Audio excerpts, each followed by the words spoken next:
আল্লাহ রাব্বুল আলামিন প্রথমেই বলেন আল্লাহু নূরুস সামাওয়াতি ওয়াল আরদ।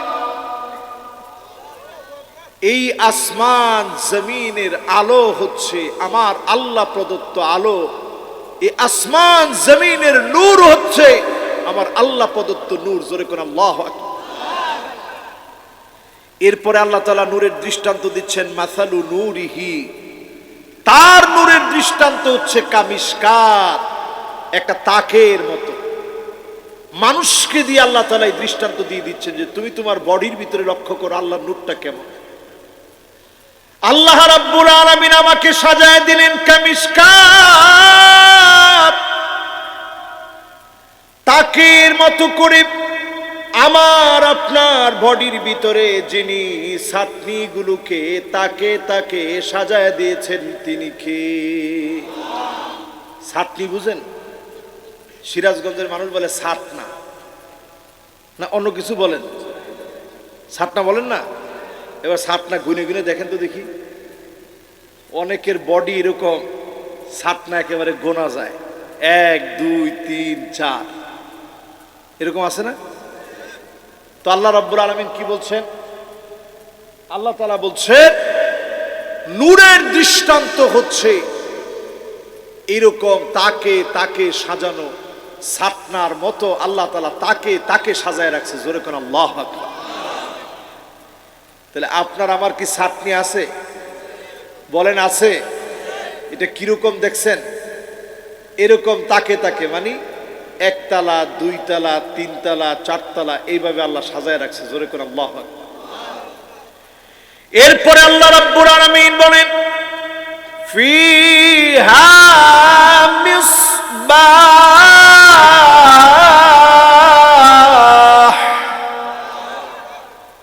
এর ভিতরে আল্লাহ তাআলা দিয়ে রাখছে একটা বাতি। জোরে করে আল্লাহু আকবার। ছোটকালে আপনারা হারিকেন দেখছেন? কথা কয় না, হারিকেন দেখছেন?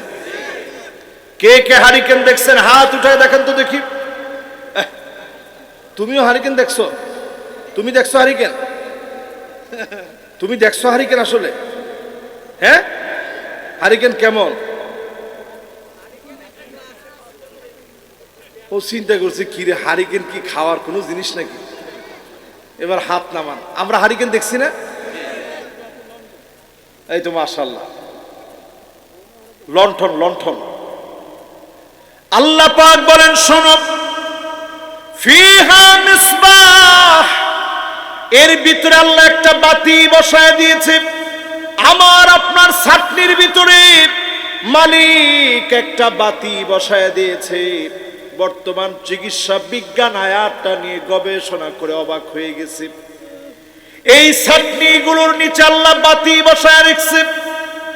বাতি বসিয়ে রেখে আল মিসবাহু ফি জুজাজা, বাতির উপরে আল্লাহ আবার একটা চিমনি দিয়ে রেখেছে। হারিকেনের উপরে কাচের একটা প্রলেপ থাকে যার নাম বলে চিমনি। আপনারা কি বলেন? চিপনি বলেন না? তাহলে মিলতেছে তো?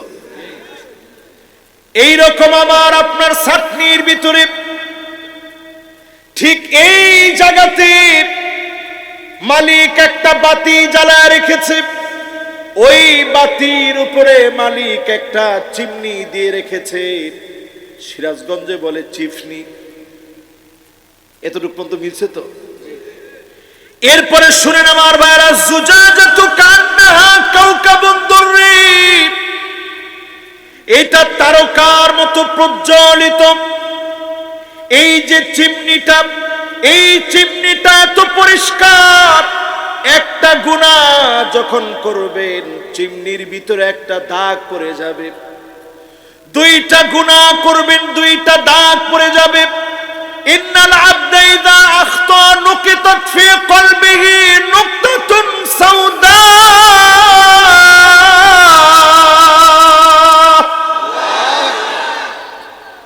করলে একটা দাগ পড়ে যাবে। 2টা গুনাহ করলে চিমনিটার পরিষ্কার আলোটার ভিতরে দাগ পড়ে যাবে।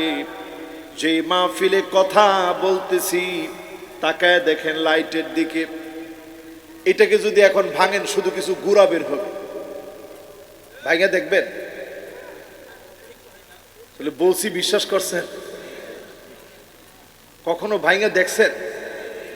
ঠাস করে ভাঙলে দেখবেন কিছু খালি গোড়া বের হয়ে গেছে। এই লাইটের উপরে যখন কালো দাগ পড়ে যাবে আলো বের হবে?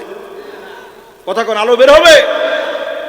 ঠিক তেমনি আপনি যখন গুনাহ করে ফেললেন, অন্তরটাকে কালো বানায় ফেললেন, আল্লাহ আপনাকে স্বচ্ছ একটা অন্তর দিয়েছিল, এই অন্তরের ভিতরে একটা গুনাহ করলে একটা দাগ পড়ে যায়, 10টা গুনাহ করলে 10টা দাগ পড়ে যায়। হাজার লক্ষ গুনাহ করে লক্ষ লক্ষ দাগ ফেলে দিয়েছি। আজকে যদি এই মাহফিল থেকে তাওবা করে বাড়ি ফিরেন, আপনার আমার বাতিটাকে যিনি প্রজ্বলিত বানায় দিবেন তিনি কে? কথা কি সবাই বুঝতেছেন? সহজ না কঠিন? আপনারা যদি গল্প কইতে কোন আমি গল্প কম, অসুবিধা নেই। আমি কিন্তু এই মাহফিলে আজকে নতুন না, আগেও এই মাহফিলে আসছি। আমি খুব চিন্তা করতেছিলাম যে আলোচনাটা করব কোন জায়গা থেকে। হঠাৎ করে শুনলাম মাদ্রাসার হাফেজ কোরআন সুন্দর এই জায়গা থেকে সে তেলাওয়াত করছে। চিন্তা করলাম এটাই আজকে আমি সিরাজগঞ্জের ভাইদেরকে বুঝাই। আপনাদের জায়গাটার নামও সিরাজগঞ্জ, পুরাটা আলো দিয়ে ভরা, ঠিক কিনা বলে? এবার আপনি তাকায় দেখেন আমার ভাইয়েরা, এই যে একটা গোশতের টুকরা আল্লাহ বাতি বানায় দিলেন। ইদা সলুহাত সলুহাল জাসাদু কুল্লু ওয়া ইদা ফাসাদাত ফাসাদাল জাসাদু কুল্লু। এই জায়গা যদি পরিষ্কার হয়ে যায়, পুরাটা দেহকে যিনি পরিষ্কার বানায় দিবেন তিনি কে? এজন্য আল্লাহর হাবিব বারবার বলেছেন, ইত্তাকিল মাহারিম তাকুন আবাদান নাস। শুধুমাত্র আল্লাহকে ভয় করো, ভয় করার মতো ভয় করেন, যিনি আপনাদেরকে ওলিদের ওলি বানায় দিবেন তিনি কে? তাহলে বলেন তো ছাতির নিচে কি? অস্ত ভুলে গেছে, সিফনি। ছাতির নিচে কি? বাতি। বাতির উপরে কি? আরে কথা কয় না কি? এরপরে শুনেন আল্লাহর বক্তব্য কি? কাউকাবুন দুররিয়ুন ইউকাদু মিন শাজারাতিন মুবারাকাতিন যাইতুনাতিন লা শারকিয়্যাহ লা শারকিয়্যাতিন ওয়ালা গারবিয়্যাহ। আল্লাহ বলেন এই বাতি জ্বালানোর জন্য যে তেলটা লাগবে, এটা পূর্ব পশ্চিমে কোথাও তোমরা খুঁজে পাবা না। এই তেল কোথাও খুঁজে পাওয়া যায় না। জোরে করে আল্লাহু আকবার। বর্তমান পৃথিবীর বিজ্ঞানীরা রূহ নিয়ে গবেষণা করেছে। কখনো দেখতেছে মানুষের দেহটা সমান সমান আছে, মাত্র 27 গ্রাম ওজন কমে গেছে। কখনো দেখেছে ওজন বেড়ে গেছে। তার মানে এমন একটা রূহ আল্লাহ পাক দিয়েছে। আপনি আমি যেটাকে দেখি না, আল্লাহর অর্ডার যেটা, যতদিন পর্যন্ত অর্ডার থাকবে আপনার বাতি সচল থাকবে। দুনিয়ার কোনো তেল দিয়ে এই বাতিকে জ্বালানো যায় না। জোরে কোন আল্লাহু আকবার। হারিকেন জ্বালানোর জন্য একটা তেল ব্যবহার করেন, তেলের নাম কি? আল্লাহ দৃষ্টান্ত দিয়ে বুঝায় দিলেন, তোমার এই হাতকে জ্বালানোর জন্য, অন্তরকে পরিশুদ্ধ করার জন্য জাইতুনের তেল দিলে পরিশুদ্ধ হবে না। পূর্ব পশ্চিমে যত জায়গায় তেল খুঁজবে, এই তেল দিয়ে এই হাতটাকে, তোমার অন্তরটাকে পরিশুদ্ধ করা যাবে না। অন্তর পরিশুদ্ধ করার জন্য তাওবা লাগবে, খাস দিলে হৃদয় থেকে যদি তওবা করেন, অবশ্যই যিনি আমার আপনার ডাক কবুল করবেন তিনি কে? 5টা হাদিসের ভিতরে ঘটনা আসছে। কয়টা হাদিস? আরো জোরে বলেন। 5টা হাদিসের ভিতরে ঘটনা আসছে। নবী মুসা আলাইহিস সালাম কালিমুল্লাহ যার উপাধি, মালিকের সঙ্গে যিনি কথা বলেন, আল্লাহর কাছে হাত উঠিয়েছেন কথা বলার জন্য। ইলাহি আসকিনা গায়সান ওয়ানশুর আলাইনা রাহমাতাক ওয়ারহাম বিল্লাতফালির রুদ্দাই ওয়াশশুয়ুখির রুকাই। আয় আল্লাহ, ছোট ছোট বাচ্চা খিদার যন্ত্রণায় চিৎকার করতেছে, পশু পাখিগুলা কষ্ট পাচ্ছে, দাড়ি পাকা মুরব্বীরা তোমার কাছে দোয়া করছে, মেহেরবানি করে বৃষ্টি দান করেন। মালিক বলে দিলেন, নবী মুসা, ইন্না ফীকুম আবদান ইউবারিজুনি বিল মাআসি মুনযু 40 সানা। এমন এক গুনাহগার আছে 40 বছর ধরে নাফরমানি করেছে, সে উঠে চলে গেলেই আমি আল্লাহ বৃষ্টি দান করে দিব। নবী মুসা আলাইহিস সালাম বলতেছে, আল্লাহ, হাজার হাজার বনি ইসরাইল, এত মানুষের ভিতরে কেমন করে আমি আওয়াজ পৌঁছাবো? আমি তো মানুষ একজন। আল্লাহ বললেন, মিনকান নিদা ওয়া মিনাল বালাগ, তোমার দায়িত্ব হচ্ছে শুধু তুমি কানের ভিতরে পৌঁছায় দাও। আমি মালিকের দায়িত্ব হচ্ছে, আমি মালিক প্রত্যেকটা মানুষের কানে কানে তোমার ডাকটা পৌঁছায় দিব। জোরে কোন আল্লাহু আকবার। এই জন্য নবী মুসা আলাইহিস সালাম তৎক্ষণাৎ তিনি দাঁড়ায় ডাক দিলেন। নবী মুসা আলাইহিস সালাম বহু শক্তিশালী নবী ছিলেন। রাগ করলে মাথার চুলগুলা পাগড়ি ব্যাত করে দাঁড়ায় যেত। জোরে কোন আল্লাহু আকবার। শক্তি কম না বেশি? অনেক শক্তিশালী নবী ছিলেন তিনি। সেই নবী মুসা আলাইহিস সালাতু সালাম তিনি এবার ডাক দিলেন, আইয়ুহাল আবদুল আসিম আল্লাযী ইউবারিজুল্লাহ বিল মাআসি মুনযু 40 সানা। যেই লোকটা 40 বছর ধরে নাফরমানি করেছো, এখনই চলে যাও। তুমি চলে গেলে মালিক তার রহমতের বৃষ্টি দান করে দিবে। সুবহানাল্লাহ বলেন। কষ্ট হচ্ছে আপনাদের? আমি দেখতে পাচ্ছি 2 জন উঠছে, এর মধ্যে একজন যুবক। বাবা একটু বসেন, সিরাজগঞ্জের মানুষ, একটু বসেন বাবা। ওরে সুবহানাল্লাহ। এরপরেও যাই দেই কদ্দুর যায় বাবা। না, জরুরত থাকলে বাবা, বেশিক্ষণ ওয়াজ হবে না তো, ওয়াজ তো অল্প। এই একটা আয়াতের তাফসীর ধরছি, যতক্ষণ চলে এতক্ষণ ওয়াজ ইনশাআল্লাহ কর। যদি সারা রাত হয় খুব কষ্ট হবে। কে কে সারা রাত শুনবেন হাত উঠায় দেখা। লিল্লাহে তাকবীর। মাশাআল্লাহ। আছেন তো ইনশাআল্লাহ? তবে সারা রাত ওয়াজ তো আমি জীবনে করি না, ওইটা আমি পারিও না। আপনি বুঝছেন এত কঠিন আয়াত, এটা কি সারা রাত ওয়াজ করা যাবে? তাও সিরাজগঞ্জের শ্রোতার সামনে একটু 19-20 হলে আপনি দাঁড়ায় কইবেন যে হুজুর, আপনি যে আলোচনা শুরু করছেন অন্যদিকে চলে গেছেন। ঠিক আছে না ইনশাআল্লাহ? নবী মুসা আলাইহিস সালাম যখনই ডাক দিলেন, গুনাহ করছে কত বছর? মাশাআল্লাহ, সবার মনোযোগ আছে। কত বছর? 40 বছর ধরে লোকটা নাফরমানি করলেন। তাকে তাকে সাজানো এই আত্মাটাকে গুনাহ করতে করতে কালো বানায় ফেলেছে। 40টা বছর ধরে গুনাহ করেছে। গুনাহ করতে করতে বাতিকে কালো বানিয়ে ফেলেছে। চিমনিটা কালো হয়ে গেছে। চিমনি কালো হয়ে গেলে আপনারা কি করেন?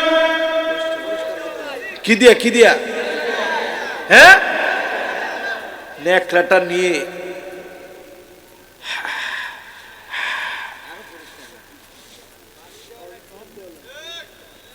এরপরে বেশি পরিষ্কার হলে বালু দেওয়া লাগে। কারবারটা দেখছেন? ওটা এমন অপরিষ্কার হয়েছে, ওটা বালু দিয়ে ঘষে উঠানো লাগে। কিন্তু আল্লাহ সহজ করে দিছে, তওবা করলেই পরিষ্কার হয়ে যাবে ইনশাআল্লাহ। কর লোকটা গুনাহ করছে কত বছর? 40 বছর গুনাহ করে কালো বানায় ফেলেছে। 40টা বছর পরে নবী মুসা আলাইহিস সালাম ডাক দিয়েছে, এখনই উঠে চলে যাও। মাথা নিচের দিকে দিয়ে হাজার হাজার মানুষের ভিতরে বসে আজকের মাহফিলে গুনাহগাররা যেভাবে নিজেকে তাওবা করে আল্লাহর কাছে আপন বানাবে, ঠিক এইভাবে ওই লোকটা নিজের মাথা নত করে দিয়ে ডাক দিয়েছে, আল্লাহ 40টা বছর ধরে নাফরমানি করেছি, পৃথিবীর কেউ দেখে নাই রে মালিক, পৃথিবীর কেউ বুঝে নাই। আজকে যদি চলে যাই সবাই জানবে আমি 40 বছর ধরে নাফরমানি করেছি। আল্লাহ আমার বড় লজ্জা লাগবে, আল্লাহ আপনি আমারে মাফ করে দেন। আজকে যদি আমি না যাই, হাজার হাজার মানুষ পানির জন্য কষ্ট পাচ্ছে, আল্লাহ আপনি আমার উপরে নারাজ হয়ে গেছেন। তা হয় না রে মালিক, তা হয় না, দয়া করে মাফ করে দেন।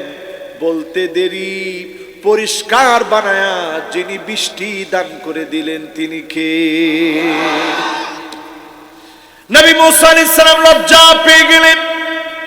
আয় আল্লাহ তাআলা, একটু আগে দোয়া করলাম, আপনি বললেন দোয়া কবুল হবে না। এখন কার কারণে দোয়া কবুল হয়েছে? কেউ তো চলে যায় নাই। আল্লাহ বললেন, নবী মুসা, আমার যে গোলাম 40টা বছর ধরে নাফরমানি করেছে, 40 বছর ধরে অবাধ্যাচরণ করেছে, তার একটা বারের তাওবা এত ভালো লেগে গেছে, তার তাওবার কারণে 40 বছরের গুনাহ আমি মালিক মাফ করে দিলাম। আজকে এই মাহফিলে যারা আমরা বসছি, একটু বুঝা বলেন তো দেখি। নবী মুসা আলাইহিস সালাম সাথে সাথে বললেন, আল্লাহ এক নজর এই লোকটারে আল্লাহ আমি একটু দেখতে চাই, লোকটা দেখতে কেমন। যদি দেখায় দেয় লোকটার দাম বাড়বে না কমবে? সবাই বলেন আরো জোরে। আপনি তো বললেন দামটা বাড়বে। আল্লাহ রাব্বুল আলামিন বললেন, নবী মুসা শুনো, ইন্নী লাম আফদাহু ওয়া হুয়া ইউতিউনি, ইন্নী লাম আফদাহু ওয়া হুয়া ইয়াসিনি, আফদাহু ওয়া হুয়া ইউতিউনি। আমার গোলামকে ততক্ষণ আমি লজ্জা দেই নাই যখন আমার গোলাম দিনের পর দিন নাফরমানি করেছে, আমি আল্লাহ তারে লজ্জা দেই নাই। আফদাহু ওয়া হুয়া ইউতিউনি, এখন কি আমি লজ্জা দিব যখন আমার গোলাম তাওবা করেছে? এখন তো আমি আমার গোলামকে লজ্জা দিতে পারি না। জোরে কোন আল্লাহু আকবার। 40 বছরের গুনাহ এক তওবায় মাফ হয়ে গেল। চিমনির উপরে যে দাগগুলো পড়ল, একটা তাওবার কারণে যিনি মাফ করে দিলেন তিনি কে? আপনারা কি কথা বুঝতেছেন সবাই? তাহলে বলেন, আমার ছাতনির নিচে কি আছে? দুইজন যুবক বাবারা, পিছনের যুবকরা বসো বাবা, বসো বসো। আমার মাহফিলে যাওয়ার কিন্তু কোনো ছুটি নেই। ও মাশাআল্লাহ, 2 জন গেছে, 10 জন আসতেছে। আসেন।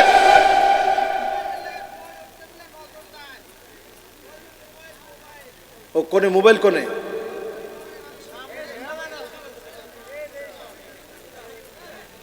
এটা কারণে ওটা থাকবে, ওটাও যায়।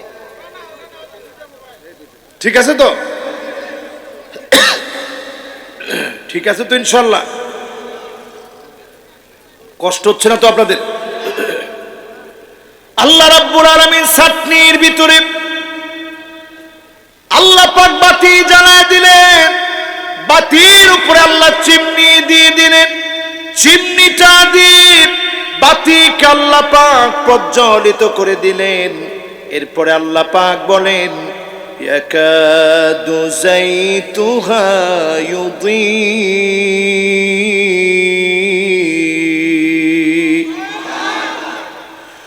ওয়ালাউ লাম তামসাসহু নার,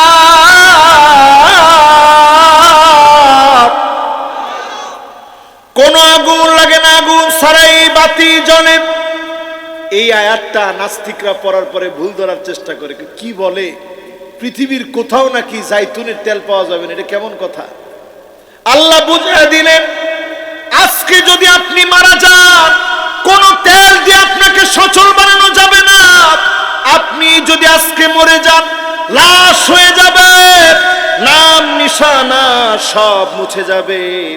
একমাত্র যিনি আমাদেরকে আবার জীবিত করবেন তিনি কে?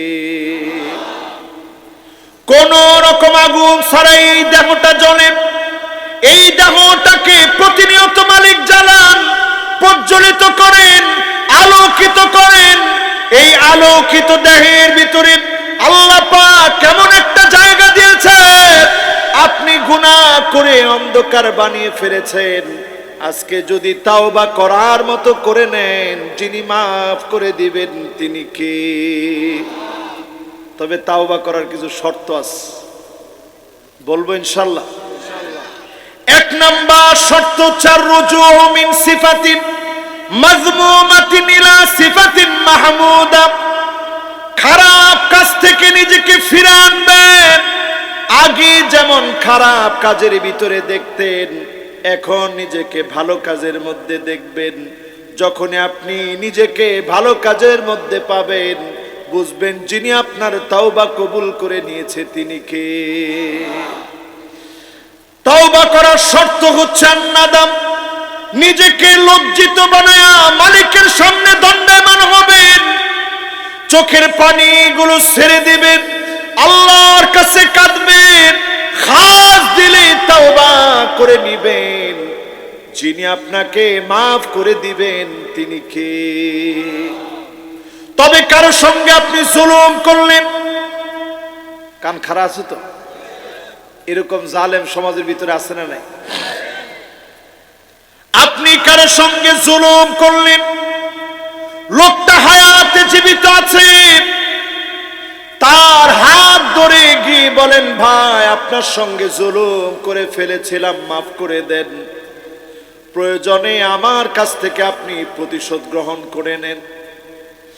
আল্লাহর নবী বিশ্ব নবী ইন্তেকালের আগে বললেন, দাঁড়িয়ে থেকে তিনি বললেন তোমাদের কারো উপরে যদি আমি জুলুম করে থাকি, ফালিয়াতাসাম মিন্নি ক্বাবলাল কিসাস ইয়াউমাল কিয়ামাহ।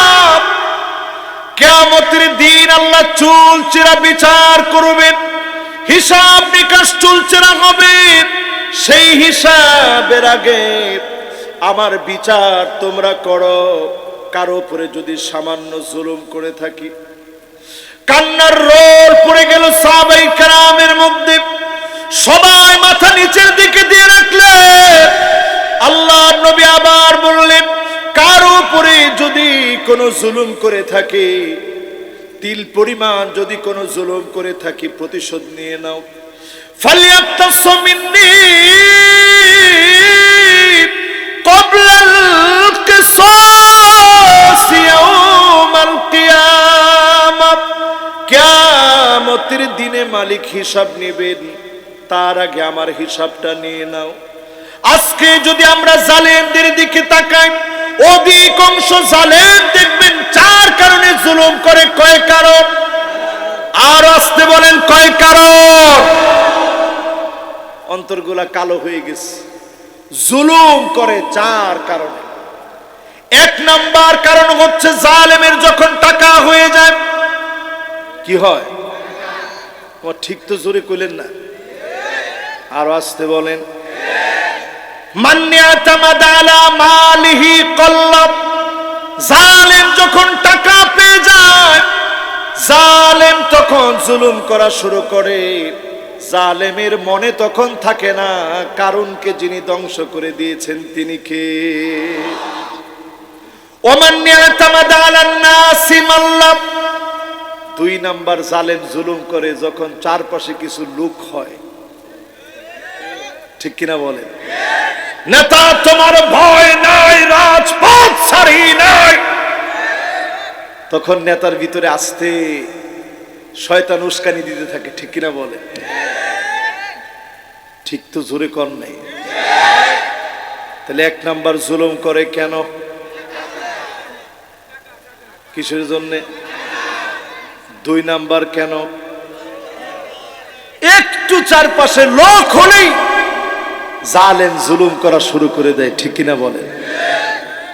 তিন নম্বরে মিলা দেখেন, ওমান ইয়াতামাদা আলা আকলিহি দাল্লাব, একটু জ্ঞান যখন হয়, অনেক জ্ঞান পাপী তসলিমা নাসরিন, হুমায়ুন আজাদ, শামসুর রহমান, এই রকম নাস্তিক যারা হয়, জ্ঞানের জন্য তারা ইসলামের বিরোধিতা করে। ঠিক কিনা বলে? আমরা দেখেছি আমাদের বাংলাদেশে আসিফ মাহতাব নামে একজন শিক্ষক গোটা জাতিকে দেখাই দিয়েছে প্রতিবাদ কারে বলে। সপ্তম শ্রেণীর বইয়ের পৃষ্ঠা এইভাবে ছিঁড়ে দেখাইছে যে এইরকম ছিঁড়া এরপরে ফেলে দিয়ে ৮০ টাকার বই আবার ফেরত দিয়ে আসবেন। ঠিক কিনা বলে? এই প্রতিবাদের পরে শাহরিয়ার কবিরের মতো কিছু ইসলাম বিদ্বেষী কুলাঙ্গার বেঈমান দ্বীন পাপী জ্ঞান পাপী ইসলামের বিরুদ্ধে তারা দাঁড়িয়ে গেছে। ঠিক কিনা বলে? এদের বক্তব্য কি? এরা এখন বক্তব্য দিচ্ছে যে এই কোরআন দিয়ে রাষ্ট্র চালানো যাবে না। এই কোরআন দিয়ে রাষ্ট্র চালানো, এই পৃথিবীতে কি কোরআন দিয়ে রাষ্ট্র চলছে এরকম দৃষ্টান্ত আছে নাকি? আরে কি বলেন? আছে। এই পৃথিবীর জাহিলিয়াতের বড় বড় মানুষকে সমৃদ্ধ ইতিহাসের সাক্ষী কোরআন বানিয়েছে। গোটা দুনিয়াতে দিনে সৌন্দর্য কোরআন ফুটেছে। আজকেও যদি কোরআনের কাছে আসেন, যিনি সেরা বানায় দিবেন তিনি কে? কয় কারণে মানুষ জুলুম করে? আর জোরে বলেন। এক নাম্বার কি? অস্ত্র এখন দেখি পুরা মুখস্থ হয়ে যাচ্ছে আপনাদের। এক নাম্বার কারণ কি? দুই নাম্বার কারণ কি? ওই যে নেতা তোর বয় নেই, এই কইছি নাই? আরে এটা তো উদাহরণ দিছি। ওয়াজ যদি এরকম আপনারা মনে করে নিয়ে যান তো উপায় আছে? বলেন দুই নাম্বার কি? এই যে আশেপাশে কিছু লোক বলে, নেতা এখানে মাহফিল হচ্ছে, উস্কানিমূলক কথা হতে পারে, আপনি বাধা দিয়ে দেন। ঠিক কিনা বলেন? তো নেতা কই তুই করছিস, ঠিক আছে বাধা দিলাম। এই যে চারপাশের কিছু লোকের কারণে ইসলামের বিরুদ্ধে আপনি দাঁড়াইলেন, চরম জালেম হিসাবে আপনি চিহ্নিত হলেন। ঠিক কিনা বলেন? আমি কি বুঝাইতে পারতেছি আপনাদেরকে? তিন নাম্বার জানি কি? এই যে একটু আকল হইলেই অনেকে দেখবেন আরে হুজুররা কি জানে। আমরা দেখছিলাম এক জ্ঞান পাপীরে, সে বলছে ইনশাআল্লাহ সংবিধানে বিসমিল্লাহ থাকবে না। ইনশাআল্লাহ বলে সংবিধানে বিসমিল্লাহ থাকবে না। আমি আল্লাহর কাছে বলতেছিলাম, আল্লাহ ওর জুতার পিটা না জানি কেমন হয়। তো কয়েকদিন তার পাগলামি খালি দেখতেছিলাম আর শুনতেছিলাম আর চিন্তা করতেছিলাম, আল্লাহ কেমন জুতা দিয়ে না জানি পিটানো হয়। দেখি সকাল বেলাও সে বক্তব্যের ভিতরে খুব হুমকি দুমকি দিচ্ছে।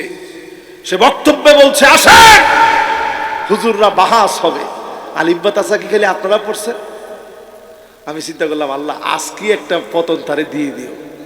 সারাদিন শুনলাম বাহাস বাহাস, রাত্রে বেলায় শুনি পাগলার কল রেকর্ড ফাঁস। ঠিক কিনা বলেন?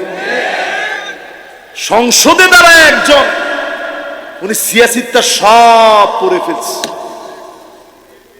নামটা নিয়ে উনি সংসদের সব সিয়াসিতটা পড়ে ফেলছে বলে ওইখানে ঘোষণা পর্যন্ত দিচ্ছে। এত বড় হাদিস যে মহিলা পড়ছে, হাদিস বিশারদ, হাদিস বেত্তা, সে নিজে তার জবানে বলছিল যে ফেল করবে তারে দাওয়াত করে খাওয়াবে। ঠিক কিনা বলেন? এই জন্য জ্ঞান আল্লাহ যতটুকু দিয়েছেন, অনেক জ্ঞানের মালিক আমি হই নাই, ইল্লা কালিল, খুব সামান্য জ্ঞান আল্লাহ দিয়েছেন। এই জ্ঞান দিয়ে সারেন্ডার হয়ে যাবেন, বলবেন আসলামতু লিরাব্বিল আলামিন। মালিক আপনার জন্য সারেন্ডার হয়ে গেলাম, আমি নিজেকে নত করে দিলাম। যখনই আপনি নিজেকে সারেন্ডার করবেন, নত হয়ে যাবেন, আপনার কাছে হেদায়েত চলে আসবে। যিনি আপনাকে কবুল করবেন, দাগগুলা অন্তর থেকে উঠায় দিবেন, তিনি কে? তিনটা গেস, এবার 4 নাম্বার। কয় নাম্বার? মনোযোগ আছে সবার? 4 নম্বরে মান ইয়াতামাদা আলা সুলতানিহি যাল্লাম। কেউ যদি মনে করে ক্ষমতার চেয়ার একবার পেয়েছি, বক্তব্য দিতে একবার বসছি, কেউ আমাকে বক্তব্যের চেয়ার থেকে উঠাতে পারবে না, জনগণ টেনে হিসেবে তাকে উঠাবে। ঠিক কিনা বলে?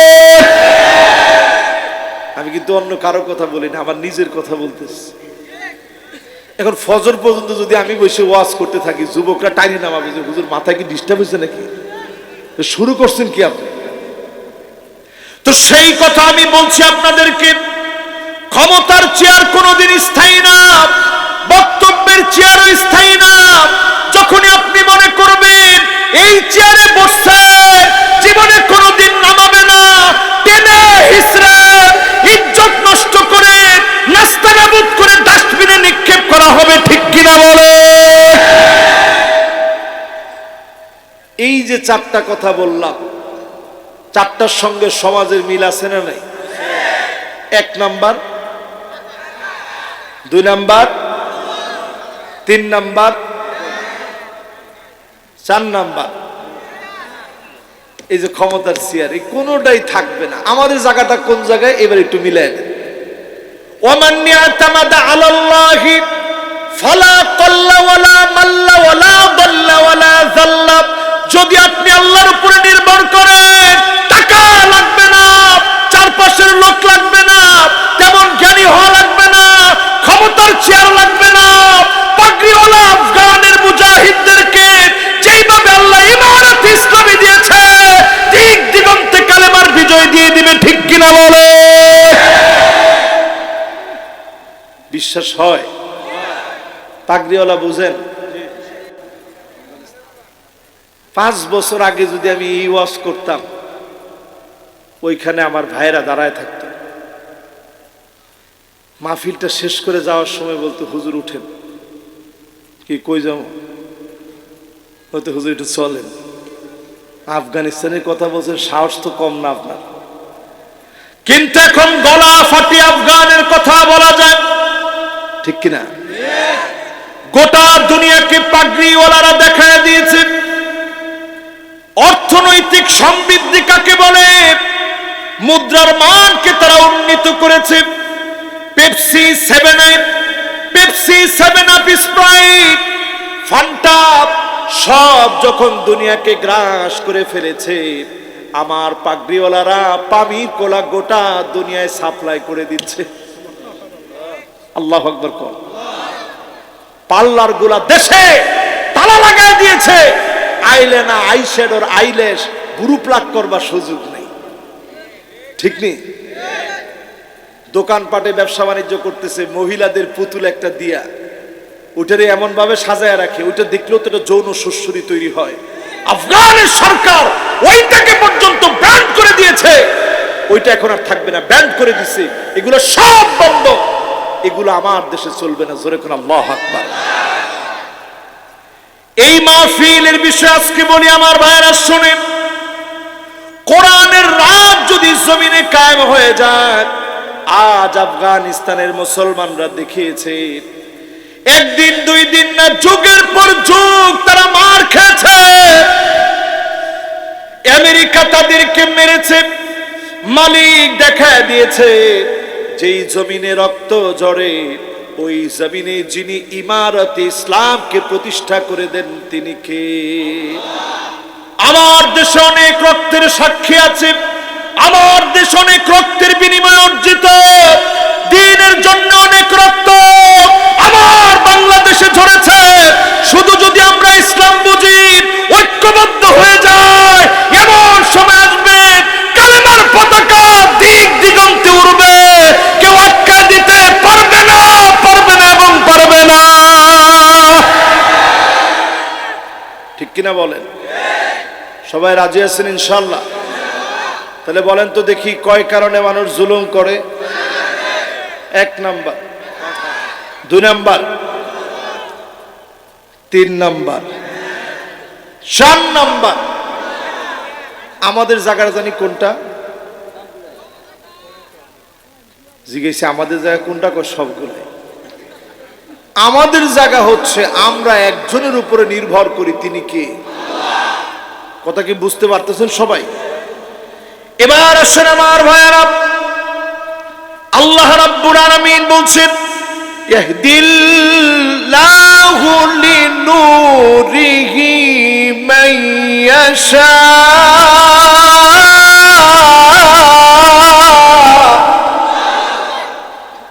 আল্লাহর তরফ থেকে হিদায়াত সবাই পাবে না। এই হিদায়াত যিনি আপনাকে দিবেন, যদি পছন্দ করে দিয়ে ফেলেন, যিনি আলোকিত মানুষ বানায় দিবেন তিনি কে? এই হেদায়েত সবার ভাগ্যে নসিব হয় না, এই হেদায়েত সবাই পায় না। হেদায়েত তারা পাবে যারা দিন জানার জন্য, দিন মানার জন্য আসবে, খাস মনে খালেস দিনে যারা চাবে, খালেস দিনে যারা, খালেস দিলে যারা তাওবা করবে, মালিকের কাছে নিবেদন করবে, তাদেরকে যিনি ডেকে ডেকে হেদায়েত দান করে দিবেন তিনি কে? হেদায়েতের দাম কম না বেশি? আরো আসতে বলেন। আব্দুল্লাহ জুল বাজাদাইনের নাম শুনেছি আমরা। যুবক আব্দুল্লাহ আল্লাহর নবীর কাছে আসার আগে চাচার কাছে বড় হয়েছেন। চাচাকে যখন বলেছেন, চাচারে আমার কাছে ইসলামকে সঠিক বলে মনে হয়, আর দেরি করতে চাই না, কালেমা পড়ব, মুসলমান হব। সঙ্গে সঙ্গে চাচা আব্দুল্লাহ জুল বাজাদাইনের কাপড় চোপড় গুলো খুলে ফেললেন, কাপড় গুলা রেখে দিলেন, উলঙ্গ অবস্থায় লজ্জাস্থান দেখে মায়ের সামনে এসে দাঁড়ালেন। মা,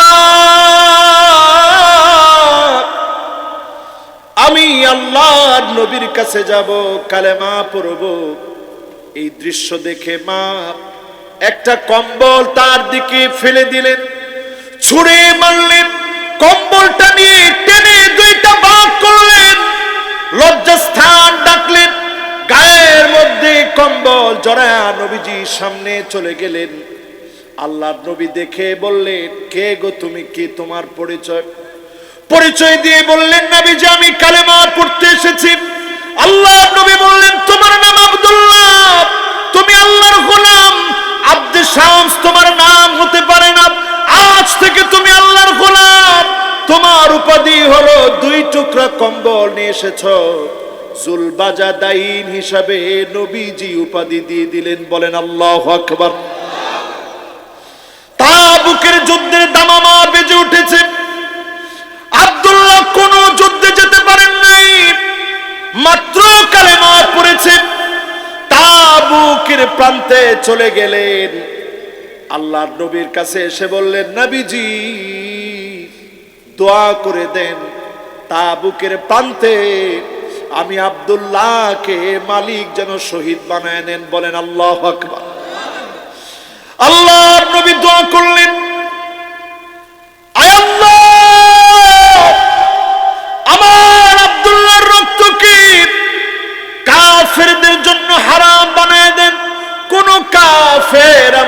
আব্দুল্লাহর গায়ে যেন হাত তুলতে না পারে। আল্লাহ আমার আব্দুল্লাহকে কাফেরদের জন্য বিজয়ী বানায়া, কাফেরদের জন্য রক্ত হারাম বানায়া দেন। বলেন আল্লাহু আকবার। আব্দুল্লাহ জুলবাজদাইন কেঁদে ফেললেন, ওগো নবীজি আসলাম দোয়ার জন্য শহীদ হব, আপনি দোয়া করে দিলেন কাফেররা যেন আঘাত করতে না পারে। চোখে পানি নিয়ে চলে গেলেন। নবীজির কাছে খবর আসছে আব্দুল্লাহ দুনিয়াতে নেই। প্রচন্ড জ্বর এসে তাবুতে ইন্তেকাল করেছেন। আল্লাহর নবী, বিশ্ব নবী চোখের পানি ছেড়ে কেঁদে দিলেন, দোয়া করলেন। আল্লাহর নবী নিজে কবরস্থ করলেন, কবরে নামায় দিলেন। আল্লাহর কাছে বললেন, আল্লাহ আমি আমার আব্দুল্লাহর উপরে খুশি হয়ে গিয়েছি, মালিক তুমি খুশি হয়ে যাও। হযরতে আবু বকরের মতো সাহাবী, হযরতে ওমরের মতো সাহাবী বলতেছে, আরে এই কবরে যদি আমাদের জায়গা হতো, আল্লাহর নবী যদি নিজ হাতে কবরস্থ করে বলতেন, আল্লাহ আমি খুশি হয়ে গেছি, তুমিও খুশি হয়ে যাও। প্রয়োজনে যিনি খুশি হয়ে যেতেন, ফলশ্রুতিতে যিনি খুশি হয়ে যেতেন তিনি কে? আমার ভাইয়েরা, আমার বন্ধুরা, হেদায়েত মালিকের হাতে। এই হেদায়েত যিনি চান, তৎক্ষণাৎ যিনি গোলামদেরকে হেদায়েত দান করেন তিনি কে? হেদায়েত পাওয়ার জন্য কিছু শর্ত আছে, শুনতে রাজি আছেন? সবাই বলেন রাজি আছেন? হিদায়াত শোনার জন্য, হিদায়াতের কথা শোনার জন্য, হিদায়াত নেওয়ার জন্য আল্লাহ পাক আপনাকে মনোনীত করা লাগবে। আল্লাহ আপনারে পছন্দ করে কিনা বুঝতে হবে। পাঁচটা আলামত দিয়ে, জোরে বলেন কয়টা? আরো জোরে, জোর হলো না। পাঁচটা আলামত। এই পাঁচটা আলামত আমরা শুনবো তো ইনশাআল্লাহ। এক নম্বর আলামত, আপনি আল্লাহর পছন্দের হইছেন কিনা, হেদায়েতের উপরে আছেন কিনা বুঝবেন কেমনে? একটু এক নম্বর আলামতটা দিয়ে টেস্ট করেন। এক নম্বর আলামত হলো, মানুষ যখন আপনাকে ভালোবাসবে, হুব্বুন নাস, মানুষ যখন আপনাকে ভালোবাসবে, আপনি বুঝে নিবেন যিনি আপনাকে ভালোবেসে ফেলেছেন তিনি কে। এখন আমাদের মধ্যে মানুষ ভালোবাসে এরকম লোকের সংখ্যা কম না বেশি? নেতা ডান দিক দিয়ে যায়, কর্মী বাম দিক দিয়ে হাঁটে, আর কয় আল্লাহ তার সামনে তুমি আমারে ফেলো না। এরপরেও নেতা চোখে দেখে ফেলছে, দেখা মাত্র বলতেছে, কিরে সালাম কালাম কিছুই তো দিলি না। কয় নেতা আসলে দেখি নাই তো, এই জন্য দিতে পারিনি। ঠিক আছে, এখন 5 বার দিই। একটুখানি নেতা সরার সাথে সাথে বলে, আল্লাহ এত মানুষের কপালে ঠাডা পড়ে, আল্লাহ তার কপাল কি তুমি দেখো না?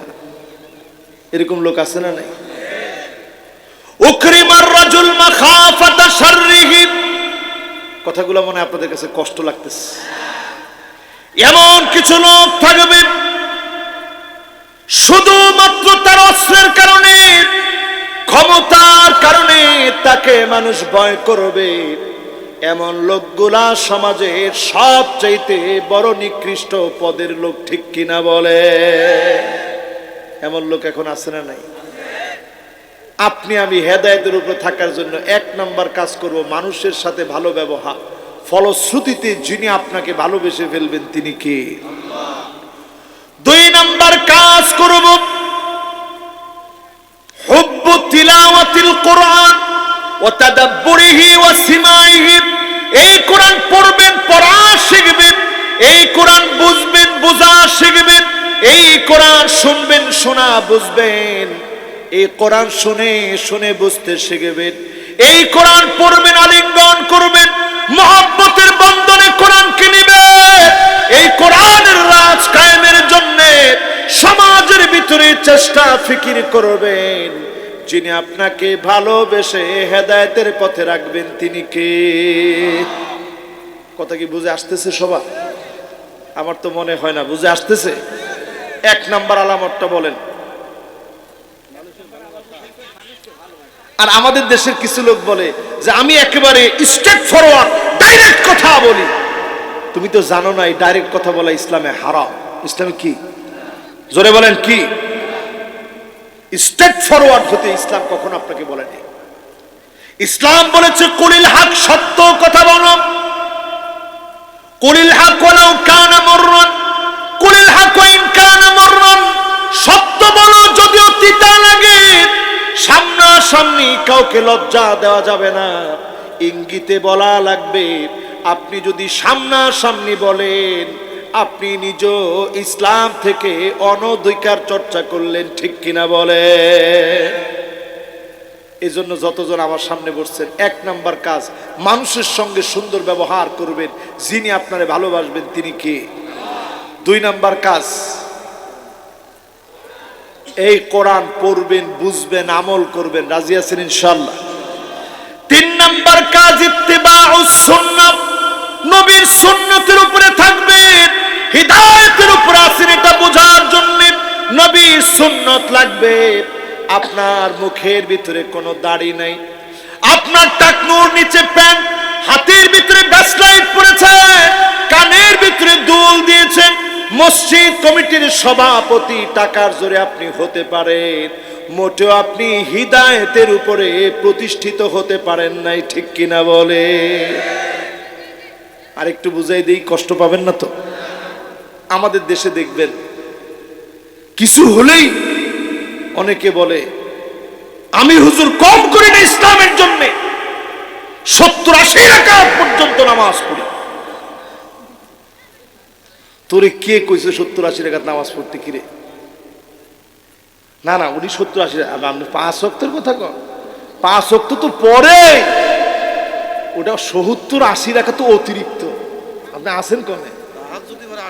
তাহাজ্জুদ পরে 70-80 রাকাত। আপনি যেন তেন লোক মনে করছেন না? হেদায়েত, উনার চাইতে বড় হেদায়েতের উপরে কে আছে? রাসূল আপনাকে 70-80 রাকাত পড়তে বলে নাই। ইত্তিবাউস সুন্নাহ, নবীর সুন্নাত মানে আলেম ওলামা চারপাশে বসা আছেন, 70-80 রাকাত নবী পড়তে বলে নাই। মাসনা মাসনা মাসনা মাসনা, মাসনা মানে 2, মাসনা মানে 2, 2 আর 2 মিলে 4 হয়। মাসনা মানে 2 মানে 6 হলো, মাসনা মানে 2, 6 আর 2 8 হলো। 70-80 রাকাত আপনি কনে পেলেন? তার মানে বোঝা যায় নবীর সুন্নাত মানলে হেদায়েতের উপরে থাকা যায়। নচেত আপনি দেখবেন 70-80 রাকাত নামাজ যেই লোকটা পড়ে, ওই লোকটাই আবার মেয়েদেরকে নিয়ে নাচা গান করে শরীরের মধ্যে রং লাগাইতেও দেরি করে না, ঠিক কিনা বলে? আরেকটু বলবো, ইত্তেবাউস সুন্নাহ বোঝার চেষ্টা করেন। আমাদের দেশে দেখবেন হিজবুত তাওহীদ আসছে। সিরাজগঞ্জে কেউ আছে? আবার কয় আছে? আসলে সিরাজগঞ্জে আছে হিজবুত তাওহীদ। কি সুন্দর নাম! হিজবুত মানে দল, তাওহীদ মানে তাওহীদের বিশ্বাসের দল। নামের ক্ষেত্রে একেবারে লেবেল লাগাই দিছে, হেদায়েতের পুরো সিল সাপ্পর তাদের মধ্যে আছে।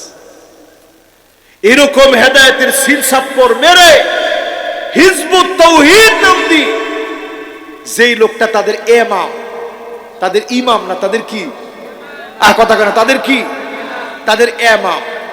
তো তাদের ইমাম যিনি, ওই ইমামের দিকে তাকায় দেখবেন ইমাম ঠিক করে সূরা ফাতিহা পড়তে পারে না। আমি কি কথা ভুল বললাম? এরপরে দেখবেন তার ফ্রান্স কাট দাড়ি। এরপরে দেখবেন হুজুরদেরকে মারার জন্য এরকম সব সময় এরকম একটু গোছায় নেয়। এরপরে দেখবেন এইভাবে আঙ্গুল তুলে তুলে হুজুরদেরকে বলে আসে। আমি চিন্তা করি, ইমাম তুমি যে বক্তব্যগুলো দাও এটা তাকায় দেখো, তোমার বক্তব্যগুলো রাসূলের সুন্নাহ অনুযায়ী সামান্য তিল পরিমাণ তোমার বক্তব্য সুন্নাহ অনুযায়ী মিলে না, ঠিক কিনা বলেন? জাতির নেতৃত্ব দিবে আলেমেরা। জাতির নেতৃত্বে নবীজি বলেছেন সাওয়াদুল আযম, সবচেয়ে বড় ফিতনার সময়ে সঙ্গে থাকবেন, ফিতনা থেকে যিনি হেফাজত করবেন তিনি কে? এই পৃথিবীতে কি কি ফিতনা আসবে সেটাও নবী বলে গেছে, আপনারা শুনবেন। আমি আপনাদের মধ্যে খুব আগ্রহ লক্ষ্য করতেছি, তবে কতক্ষণ যে আগ্রহটা থাকবে এটা জানি না এখনো। থাকবে? বলেন তো দেখি, হেদায়েতের উপরে আছেন, বুঝবেন কয়টা আলামত দিয়ে? আমি কইছি 5টা, উনি করছে 7টা। সবাই কোন কয়টা? 1 নম্বরে বলেছিলাম মানুষের সঙ্গে ভালো ব্যবহার। যতজন লোক ইসলাম মানে, আমার দেশের তাবলীগের লোকেরা মানুষের সঙ্গে সব সময় খারাপ ব্যবহার করে না, ভালো ব্যবহার করে। দেখবেন পিঠের মধ্যে হাতায় বলে, ভাই আসেন একটু বসি ভাই, বহুত ফায়দা হবে। এরপর দেখবেন পিঠের মধ্যে হাতায় বলে, ভাই আসেন ভাই কালেমার কথা শুনি, নামাজের কথা শুনি, জিকির ও তালিমের কথা শুনি, আসেন ভাই ইকরামুল মুসলিমিনের কথা শুনি, ভাই নিয়তটা একটু সহি করি, ভাই দাওয়াতে তাবলীগের মেহনত করি। এই যে তারা তাশকিলগুলো করে, একজন একজনকে বুঝায়, এই কথাগুলো দেখবেন খুব মহব্বত দিয়ে বুঝায়, ঠিক কিনা বলেন? এই বাংলাদেশে আপনি তাকায় দেখবেন যতগুলো ইসলামী দল আছে, কোন মানুষ মারলেও তারা কিন্তু মারার জন্য যায় না, ঠিক কিনা বলেন? তাদের আচরণ এমন, যারা মেরেছে তাদের জন্য এরকম পানি দিয়েছে যে ভাই আপনি খান, প্রয়োজনে খেয়ে আরেকটু মারেন। ঠিক তো কয় না? আরো জোরে বলেন। ইসলাম আমাদেরকে শিখায় প্রতিবাদ করা লাগবে। যদি ইসলামপন্থীরা প্রতিবাদ করে, ওই প্রতিবাদ দুর্বার গতি নেয়। আজও প্রমাণিত সত্য, যেখানে ইসলামপন্থীরা ঐক্যবদ্ধ হয়েছে, বাতিল পিছু টানা দিয়ে পালাবার সুযোগ পায় নাই, ঠিক কিনা বলে? এই জন্য ইসলামপন্থীদের প্রধান কাজ হচ্ছে মানুষের সঙ্গে সুন্দর ব্যবহার করা। আর যারা ইসলাম মানে না, এসেই দেখবেন বলবে, এই তোর যাতে এলাকা না দেখি, কিরে এলাকাটা কি তোর? এই জমিনটা কার? দোকান আপনার, আপনি দোকানে বসে আছেন, কত বড় জালেম সে গিয়ে কয় 3 ঘন্টার ভিতরে তুই এলাকা ছাড়া হবি। একজনে ঠিক কইছে, একজনে যে ঠিক বলছে ওরে তো পরে দোকানদারি করতে দিবে না, সবাই মিলে বলেন এটা জালেমের আচরণ। তুমি নামাজ পড়তে পারো প্রথম কাতারে, এই জুলুম যে করবে, ওয়ালা তারকানু ইলাল্লাযীনা যালামু ফাতামাসসাকুমুন নার।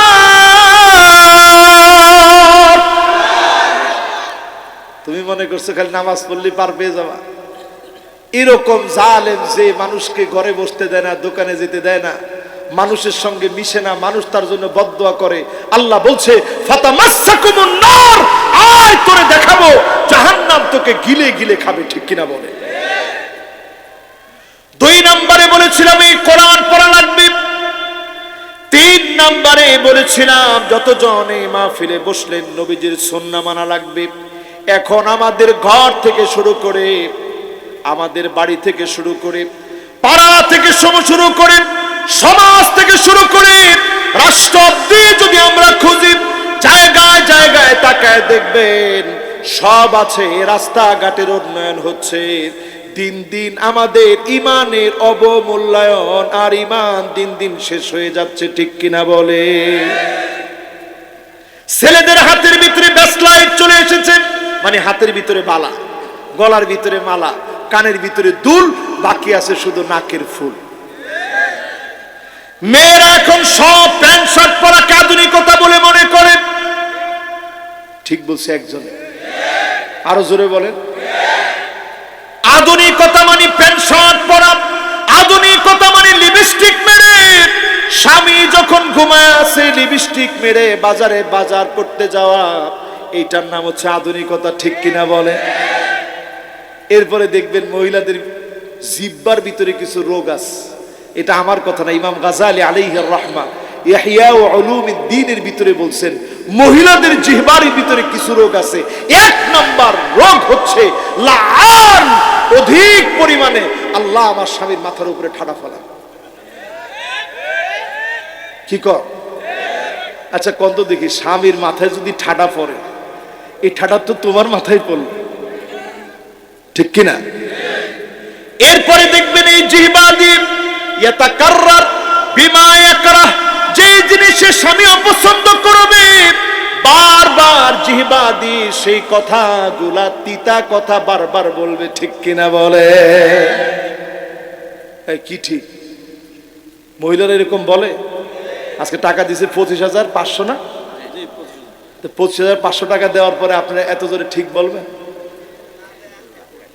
আচ্ছা বলেন তো দেখি, আসলে কি যে কথা আপনার রাগ উঠে ওটা কি মেয়েরা সারাদিন বলে? স্ত্রীরা বারবার বলে এটা?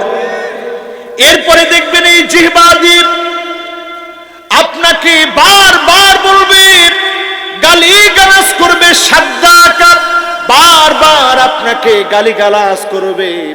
স্বামী এতে করে এত পরিমাণ কষ্ট পাবে, স্বামী এতে করে অনেক স্বামী হার্ট অ্যাটাক করে ফেলে, ঠিক কিনা বলে? এরপরে দেখবেন বাররাকা, শুধুমাত্র গালিগালাজ করেই থামে না, একদিকে গালি চলে, অন্যদিকে লাঠি নিয়ে পর্যন্ত স্বামীকে দৌড়ায়, ঠিক কিনা বলে? এগুলো এখন সমাজের ভিতরে আছে না নাই? সুন্নত না থাকার কারণে এই সমাজ থেকে হেদায়েত উঠে যাচ্ছে। আজকে আমাদের সমাজের দিকে তাকায় দেখে, সিরাজগঞ্জের এই উল্লাপাড়ার রাস্তা দিয়ে, এটা কি জানি রাস্তার নাম? দবিরগঞ্জ, দবিরগঞ্জ না? এই দবিরগঞ্জ দিয়ে যদি একটা ছেলে আর একটা মেয়ে মনে করেন বিয়ে শাদী কিছু করে নাই, হাত ধরে এরপরে হেঁটে হেঁটে যাচ্ছে, মুরব্বী একজন গিয়ে যদি কয়, এ স্যাংরা, কিরে রাস্তা দিয়ে এরকম হেঁটে যাইতেছিস কেন? তাহলে মুরব্বীর কি উত্তরটা দিব জানেন? তোর কি? মুরব্বী তখন চিন্তা করবে, আল্লাহ আমি আর দুনিয়ায় কেন আছি, আল্লাহ আপনি আমার নিলেই তো পারেন। যদিও আপনি কথাটা শুনে হাসলেন, আল্লাহর হাবিব বললেন, লা তাকুমুস সাআতু, ততক্ষণ পর্যন্ত উম্মত শেষ হয়ে যাবে না, এই দুনিয়া ততদিন পর্যন্ত ফুরাবে না, যতদিন না আমার উম্মত কবরের পাশ দিয়ে যাবে আর আফসোস করে বলবে, ইয়া লাইতানি মাকানা, আফসোস মালিক, এই কবরে আমাকে কেন নিলে না? আমাকেও তুমি কবরে নিয়ে নাও। সমাজের ভিতরে এত বিশৃঙ্খলা শুরু হবে, এত ঐক্য শুরু হবে, এত পরিমাণ খারাপি শুরু হবে, অশ্লীলতা পাপাচার শুরু হবে, নেককাররা বলবে, আল্লাহ এই কবর যেন আমার ঠিকানা হয়, তার মতো যদি কবরে চলে যেতাম গুনাহ থেকে বেঁচে যেতাম, ঠিক কিনা বলে? এরকম এখন আছে না নাই? অথচ আজকে থেকে 30 বছর আগে একটু হিসাব মিলায় দেখেন, এই সিরাজগঞ্জে ধরেন এখান থেকে আপনার নানির বাড়িতে যাবে আপনার আম্মা, রিকশাটার মধ্যে শাড়ি কাপড় দিয়ে পেছানো হতো, ঠিক? খালি হুজুরে কইছে, আপনারা কইেন না। কে কে দেখছেন এটা? হাত তুলে দেখি। বলছে গরুর গাড়ি দিয়ে গেছি, তাও দেখছি গাড়ির মধ্যে কি করছে।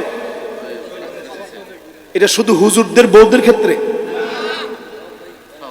সবার ভিতরে পর্দা এমন ছিল, পুরা গরুর গাড়িটা পেঁচানো হতো, পালকিতে করে স্ত্রী আনা হতো, সেই পালকি পর্যন্ত পেঁচায় রাখা হতো। আজকে এত আধুনিক সমাজ পেয়েছি, প্রত্যেকের স্ত্রী প্রত্যেকে দেখে, পরক্রিয়া জায়গায় জায়গায় বেড়ে যাচ্ছে, ঠিক কিনা বলে? আমাদের পরিবেশের অবস্থা দেখে আজকে আমি একটা রিপোর্ট দেখছি, কান খারাপ করে শুনেন, আজকে আমি আসার পথে একটা রিপোর্ট দেখছি, পাখিদের মধ্যে পর্যন্ত ডিভোর্স বেড়ে গেছে। বুঝেন নাই? মানুষ খারাপ হয়ে গেছে, তো দুনিয়ার অবস্থা কি হবে চিন্তা করেন। আমি চিন্তা করলাম, কি পাখির মধ্যে ডিভোর্স হয় নাকি? কেমন কথা! পুরা খবরটা দেখ, এই খবরটা কেউ দেখছো? এই তো মাশাআল্লাহ, এটা হাতটা উঠাও তো, টান টান করে, এই দেখেন, এরা কি আমার নিজের লোক নাকি? আপনার কাছে মনে হয় এরা আমার নিজের লোক? মাশাআল্লাহ, এলাকার ছেলে পেলে দেখছেন না এই খবর? আমি আজকে এই পুরাটা দেখলাম খুব খেয়াল করে, কিরে পাখির মধ্যে ডিভোর্স কেন? পরিবেশবিদরা 200-র উপরে পাখি জগলের উপরে গবেষণা চালাইছে যে কিরে পাখি করে কি। দেখে যে মানুষের যে পারিপার্শ্বিক অবস্থা, এই পারিপার্শ্বিক অবস্থার কারণে পাখিদের মধ্যে যে প্রেম ভালোবাসার বন্ধন মহব্বত ছিল এগুলো আস্তে আস্তে ভেঙে যাচ্ছে। এখন গবেষণা করে দেখতেছে যে এটার জন্য পরিবেশ দায়ী। এবার আমার আপনার দিকে তাকায় দেখেন, সুন্নত না মানার কারণে আমার সমাজে ডিভোর্স বেড়ে গিয়েছে। নবীজি বলেছেন ইয়াতাসাফাদু ফিত তারিক তাসাফুদাল হামিদ, এমন সময় আসবে রাস্তায় রাস্তায় পশুর মতো বেহায়াপনা শুরু হবে। নির্লজ্জ আর বেহায়া মানুষ এত হয়ে যাবে, রাস্তায় রাস্তায় যৌনাচার করবে। ইউরোপ আমেরিকাতে শুরু হয়ে গেছে, আমার দেশে ট্রান্সজেন্ডার গুলে খায় আমাদের দেশের মানুষগুলাকে তাদের দেশের মতো বেহায়া বানাতে চেয়েছিল, ঠিক কিনা বলে?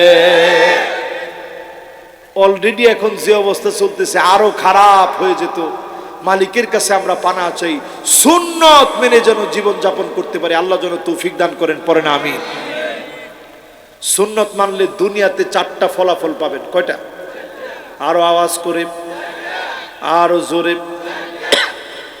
একটা একটা করে মুখস্থ করব। সবার মনোযোগ আছে তো?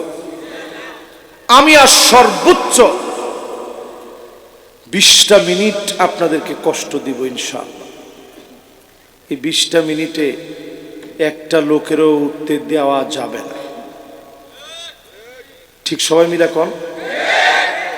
দেখি কিরকম সাহস আপনাদের আছে। একজন মুরব্বী উঠছে, ওনারা আবার আটকেন না। না না না, বসছে তো সবাই। আপনার কি গেছে কি? ওই দেখেন এখনো যুবকরা আসতেছে। লিল্লাহি তাকবীর। আপনারা আছেন তো ইনশাআল্লাহ? এবার একটু খেয়াল করে শুনেন, সুন্নত মানলে দুনিয়াতে লাভ কয়টা? 1 নাম্বার লাভ হবে আল মুহাব্বা ফি কুলুবিল বারারা। আমি কিন্তু কোরআন হাদিস ছাড়া অন্য কোনো দিকে মুভ করিনি, শুধু অনুবাদ করছি আপনাদের সামনে। আল মুহাব্বা ফি কুলুবিল বারারা, যদি সুন্নতি জমিনে প্রতিষ্ঠা করেন, নেককারদের মনে যিনি মহব্বত তৈরি করে দিবেন তিনি কে? দেখবেন আপনি রিক্সা চালান, ঠেলাওয়ালা, ভ্যানওয়ালা, নামাজ পড়ে বেরোচ্ছেন, কোটি কোটি টাকার মালিক আপনার পিঠে হাত দিয়ে বলবে বাজান শরীরটা কেমন লাগে। আপনি চিন্তা করবেন যে সুবহানাল্লাহ, আমার মতো কত রিক্সাওয়ালা কেউ জিজ্ঞাসা করে না। অনেক রিক্সাওয়ালা দেখবেন নামাজি, চেহারা চকচক চকচক করে, ঠিক কিনা বলে? বিশ্বাস হয় নাই মনে আপনাদের? সামান্য কৃষক মানুষ, চেহারা কি সুন্দর, নামাজ পড়ে আসছে, একবারে সাদা সিধা মানুষ। ধনী মানুষ তারে জিজ্ঞাসা করে বাজান শরীরটা কেমন। এর মানে এই মোহাব্বত যিনি দিছেন তিনি কে? ওয়াল হাইবাতু ফি কুলুবিল ফাজারা, পাপী লোক আপনাকে দেখলে ভয় পাবে। দেখবেন পাপী অনেক টাকার মালিক, আপনি যখন বলছেন গান বাজনা চলতেছে, আপনি একটু হিম্মত নিয়ে গিয়ে দেখবেন। আমার নিজের চোখে দেখেছি একজন ইমাম, একদিন আমি নিজে নামাজ পড়ছি একজন ইমামের পিছনে দাউদ কান্দিতে। নামাজ পড়ার পরক্ষণে দেখি কি নামাজের মধ্যেই গান বাজনার আওয়াজ আসতেছে। প্রচন্ড রাগ লাগছে। নামাজের পরে ইমাম সাহেবকে জিজ্ঞাসা করলাম, ইমাম সাহেব নামাজ পড়ছেন কোন ওয়াক্তের? বলছে হুজুর ঈশার নামাজ পড়লাম। তো ঈশার নামাজ পড়ছেন, এদের সাহস কত বড়! মুসলমানের দেশে প্রকাশ্যে মসজিদের সামনে গান বাজনা বাজাইলে ওরা কি মুসলমান না হিন্দু? বলছে হুজুর এরা মুসলমান। তো মুসলমান হইলে তো তাদের সাথে একটু বোঝাপড়া হওয়া দরকার, চলেন। কইছে হুজুর আমি এখানের ইমাম, কেমনে যাবো? আমি বলছি আমি শুদ্ধা যাবো, প্রয়োজনে আজকে রক্ত দিব, তারপরেও মুসলমানের জমিনে মসজিদের সাথে গান বাজনা বাজিয়েছে, স্পষ্ট এটার একটা রফা দফা এখন নিজ হাতে আমরা করবো। জোরে কোন আল্লাহু আকবার। সব মুসল্লি তো তাকবীর দিয়ে উঠছে, চলেন হুজুর। আমরা গেছি মুসল্লিদেরকে নিয়ে, সব তো সামনের মুসলমান। গেছি পরে দেখি সান্ডা মার্কা এক নেতা, সে হুজুর কি বেটা তোমার কি এটা বলো আগে। কত বড় সাহস তোমার, মসজিদের সামনে বসে তুমি স্পষ্ট গান বাজনা কেমনে করলা, এত বড় নেতাগিরি তোমারে কে দিছে, মুসল্লিদের কাছে জবাব দিতে হবে, ঠিক কিনা বলেন? এখন এতক্ষণ যেগুলা তালে তালে নাচতেছিল, जीता हूं जिसके लिए मरता हूं, एक लड़की है जिसे मुझे प्यार करता हूं। এখন তো হের পিয়ার শেষ হয়ে গেছে, হের পিয়ার এখন আল্লাহর দিকে চলে গেছে যে হায় হায় রে, নামাজ তো পড়ি নাই, আবার এখন নেতার পক্ষে থেকে আরেক মুসিবত করবো। হেও কয় নেতা জবাব দেওয়া লাগবে। আমি নিজে ছিলাম ওই জায়গায়, কেন গান বাজনা নামাজের সময় চললো? এখন আমি জিজ্ঞাসা করলাম যে গান গাইতেছে কিরে, তোর লগে তো একটাও নাই। কয় হুজুর দুইটা হাত জোর করে মাফ চাই, আল্লাহর রাস্তে মাফ করেন। আমি সাথে সাথে চিন্তা করলাম যে পাগলা, তুই যা গাইলি এই গাওয়াটার মধ্যে যদি একটু চেঞ্জ করে দিতি, जीता हूं जिसके लिए मरता हूं, एक अल्लाह है जिसे मुझे प्यार करता हो। তুমি যদি বলতে আমার জীবন আমার মালিক দিয়েছে, আমার মালিকের জন্য আমি জীবন দিব, একমাত্র আমার মালিক আমাকে ভালোবাসে, তুমি বলতে দেরি হতো, যিনি তোমাকে ভালোবাসতে দেরি করতেন না তিনি কে? এজন্য বলি আল হাইবাতু ফি কুলুবিল ফাজারা, হিম্মত নিয়ে বাতিলের প্রতিবাদ করবেন। এই যে আসিফ মাহতাব একজন শিক্ষক, সেমিনারে গিয়ে বইছিস, প্রতিবাদ শুরু হয়ে গেছে, ঠিক কিনা বলেন?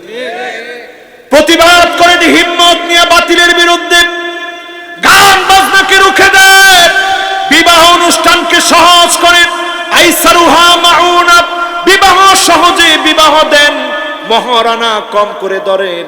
মহারানা নিয়ে অনেক বাপ অনেক সময় ডাকাতি করে, ঠিক কিনা বলে? কথাটা যুবকদের পছন্দ হয়েছে, মুরব্বীদের হয়নি। যুবকদের আরো জোরে কর, ঠিক? এখন তো যে জোরে হয়েছে, মুরব্বীরা এখন ভয় পেয়ে চলে যাবে। অনেক মেয়ের বাপ যুবকদের উপরে ডাকাতি করে, আর একটু জোরে কর। রসুলের কাছে একজন মহিলা এসে বলতেছে, ইয়া রাসূলুল্লাহ, আমি আপনার বিয়ে করতে চাই। নবীজি কইছে না, এখন আমি বিয়ে করব না। তো পাশ থেকে এক সাহাবী বলতেছে, ইয়া রাসূলুল্লাহ, আমি বিয়ে করব। তো নবীজি মনের কথাটা বলে দেখছেন যুবকরা কয় কি? তো রসুল সাথে সাথে কি বলছে, আচ্ছা বিয়ে করবা, তোমার কি আছে কও। নবীজি কইছে, যাও ঘরে যাও, গিয়ে দেখো কিছু আছে কিনা। সাহাবী ঘরের মধ্যে গিয়ে ঘুরে টুরে আইসা বলতেছে, নবী কিছুই নেই। আল্লাহর নবী বলছে, যাও গিয়া দেখো কিছু আছে কিনা। আবার ঘুরে ফিরে আসছে, বলতেছি ইয়া রাসূলুল্লাহ কিছুই নেই। আবার ঘুরে আসছে, ইয়া রাসূলুল্লাহ কিছুই নেই। আল্লাহর হাবিব বললেন, ওয়ালাউ বি হাদীদ, লোহার একটা আংটিও কি নেই? কইছে না ইয়া রাসূলুল্লাহ, লোহার একটা আংটিও নাই, থাকলে বউরে দিতাম। তো কি আছে? কয় যে এই এক টুকরা কাপড় আছে। এই এক টুকরা কাপড় তুমি যদি স্ত্রী দিয়ে দাও, তুমি পরবা কি? চিন্তা করেন। তো নবীজি বলছে, তোমার কি সূরা জিলজাল মুখস্থ আছে? কয় জি নবী, আমার মুখস্থ আছে। কয় নিসফুল কোরআন, 15 পারা তোমার মুখস্থ আছে। জোরে করে আল্লাহু আকবার। রাসূল জিজ্ঞাসা করলেন, আমাকা সূরাতুল ইখলাস, সূরা ইখলাস কি তোমার মুখস্থ আছে? সাহাবী বললেন, রাসূল আছে, এইটাও আমার মুখস্থ আছে। রাসূল বললেন, তোমার ফুলুল কোরআন, কোরআনের 10 পারা তোমার মুখস্থ আছে। জোরে করে আল্লাহু আকবার। রাসূল জিজ্ঞাসা করলেন, তোমার কাছে কি আয়াতুল কুরসি আছে? সাহাবী বললেন, রাসূল আয়াতুল কুরসিও মুখস্থ আছে। রাসূল বললেন, রুবুল কোরআন, 1/4 অফ হোলি কোরআন, 7.5 পারা তোমার মুখস্থ আছে। এত কিছু থাকতে চিন্তা কি? এগুলো শিখাই দিয়া মহরানা আদায় করে দাও। জোরে করে আল্লাহু আকবার। এটা শুনে আবার সবাই চিন্তা করেন না যে সূরা টুরা শিখাই দেব, বাস বিয়ে শাদী করে ফেলি, পরে হুজুরের উপরে বিপদ চলে আসবে। সুন্নতের দিকে আসেন। ওই যে আমি ওয়াজ করতেছিলাম, সুন্নত মানলে কয় লাভ? সবাই বলেন কয় লাভ? চার লাভের মধ্যে দ্বিতীয় লাভ বলতেছিলাম, খারাপ লোক আপনারে দেখলে ভয় পেয়ে যাবে। আপনি একা থাকবেন, 10 জন আপনার বিরুদ্ধে খারাপ লোক থাকবে, আপনার বিজয় হবে, তারা হেরে যাবে। জোরে করে আল্লাহু আকবার। এজন্য বিবাহ সহজ করে দিবেন, রাজি আছেন ইনশাআল্লাহ? মহারানা সহজে ধরবেন, 20 লাখ ধরেন না, 10 লাখ ধরেন না, মোহরে ফাতিমি ধরবেন। হুজুর মোহরে ফাতিমি কত? 150 তোলা রূপার দাম। এই ক্যালকুলেটর বের করো যুবকরা। দেখছেন কিরকম খুশি যুবকরা, টাস টাস করে সব ক্যালকুলেটর লয়ে বসে গেছে। হুজুর তাড়াতাড়ি কম। 150 তোলা রূপার দাম। 1 তোলা রূপার দাম 1800 টাকা। কত? 1800 গুণ দাও 100, কত হয়? ওরে বেটা, একজনে কইছে 27000। তুই বেটা বিয়ে কবে করবি? 27000 টাকা দিয়ে আমি বিয়ে দিব মানছে? ক হিসাব করে কত? হ্যাঁ বেটা, এতক্ষণ লাগায় যদি তুমি খালি টাকার অঙ্ক বের করো, কবে বিয়ে করবো? ক এখনো তো কয় না। ক ঠিক আছে, এবার আপনারা কোন কত? এই যে মহরে ফাতিমি কত টাকা? উপরে যা হয় সাদকাতিহিন্না নিহলা, আনন্দ চিত্তে দেন, দিতে পারবেন। কিন্তু যদি আপনি ডাকাতি করে নেন যে না আমার মেয়ে যে সুন্দরী, 10 লাখের কমে হবে না, এটার নাম ডাকাতি। এটার নাম কি? কথা বলেন, এটার নাম কি? আপনি বলবেন বাজান মোহরে ফাতিমি, এটার উপরে খেয়াল রেখে আমরা আগাই, আল্লাহ সুন্নতে বরকত দান করবে ইনশাআল্লাহ। কর ও কেউ কিছু কইতেছেন? বেশি হয়ে গেল? না না না, বেশি না, এটা হিসাব। মহরে ফাতিমি হচ্ছে 150 তোলা, 10 দিরহাম না, 10 তোলা না, 150 তোলা। 150 তোলা রূপার সমান। 150 তোলা রূপার দামটা উঠানামা করে। বাজারে ধরেন কোন সময় 1600, কোন সময় 1700, আমি ধরছি 1800। হ্যাঁ, যদি এর সাথে কম দিতে চান কোনো অসুবিধা নেই। হ্যাঁ, কম দিতে চাইলে কিন্তু অসুবিধা নাই, কিন্তু সাদকাতিহিন্না নিহলা, বাড়াও যদি দিতে চান সুযোগ আছে।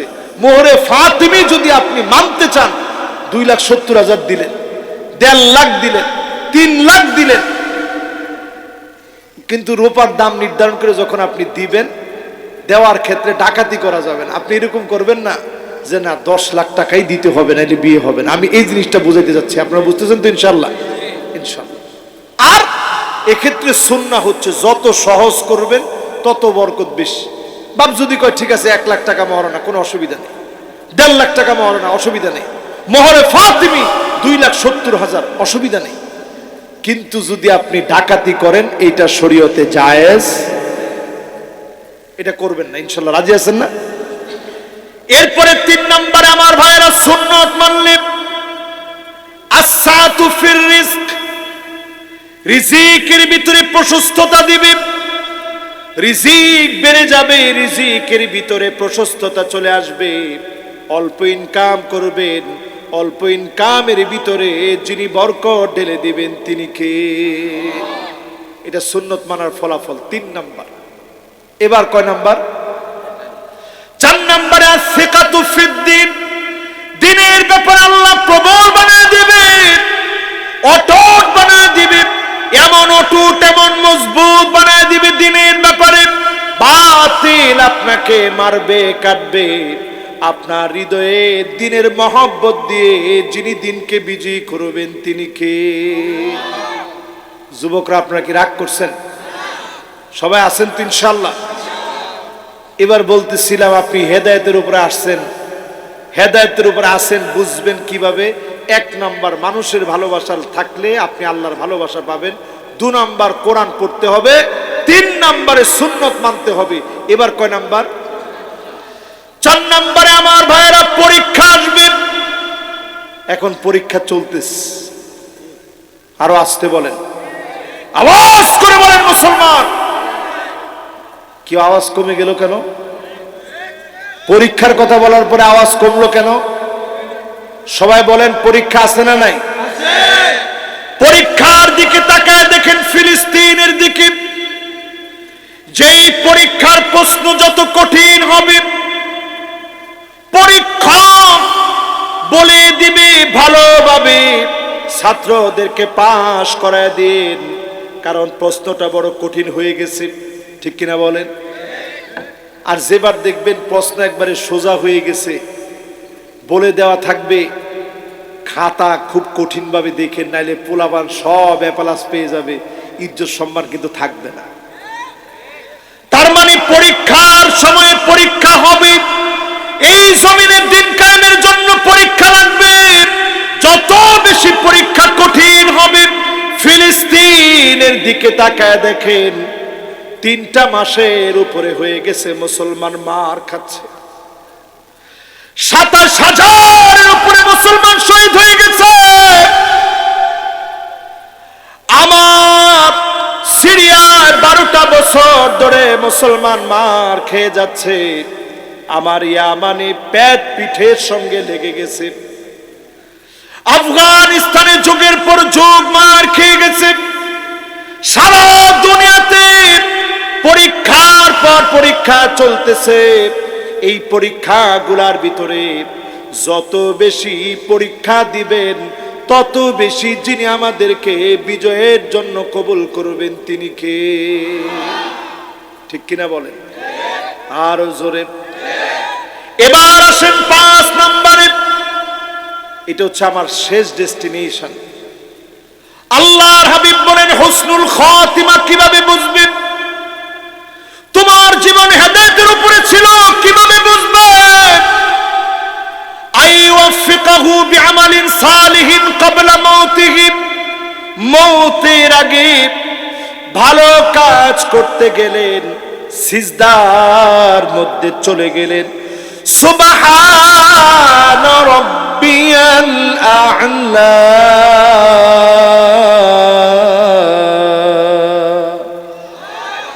বলে আপনি মালিকরে একটা ডাক দিচ্ছেন, তৎক্ষণাৎ আল্লাহ আপনাকে ডাক দিয়ে দিল।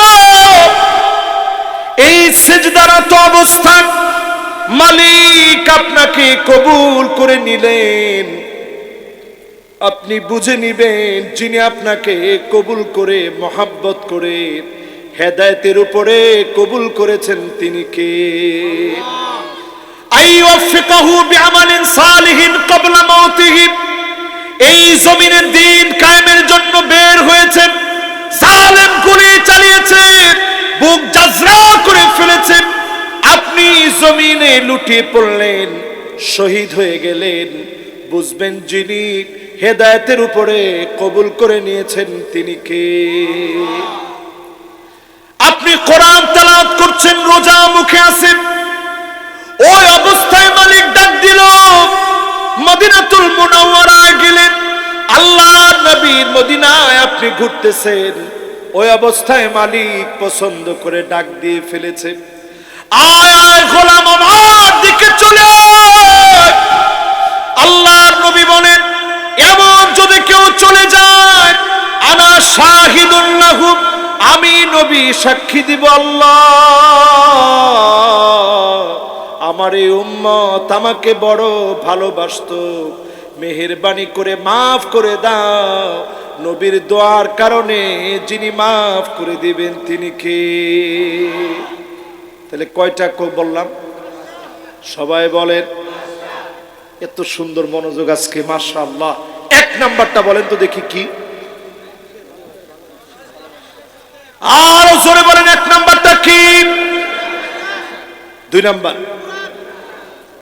সুবহানাল্লাহ। 3 নাম্বার, 3 নাম্বার, এরপর 4 নাম্বার। 4 নাম্বারে হচ্ছে পরীক্ষা। মাশাআল্লাহ, পরীক্ষা বলছে কে দেখি? একজন শ্রোতার মাশাআল্লাহ মনোযোগ 100-র উপরে। এরপরে 5 নাম্বারটা বলেন তো কি?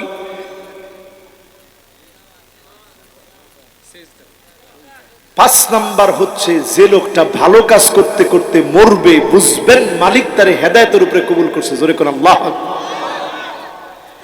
হেদায়েত পাওয়ার জন্য একটা দোয়া বেশি বেশি পড়বেন, আল্লাহুম্মা আরিনাল হাক্কা হাক্কান ওয়ারযুকনা ইত্তিবা', ওয়া আরিনাল বাতিলা বাতিলান ওয়ারযুকনা ইজতিনাব।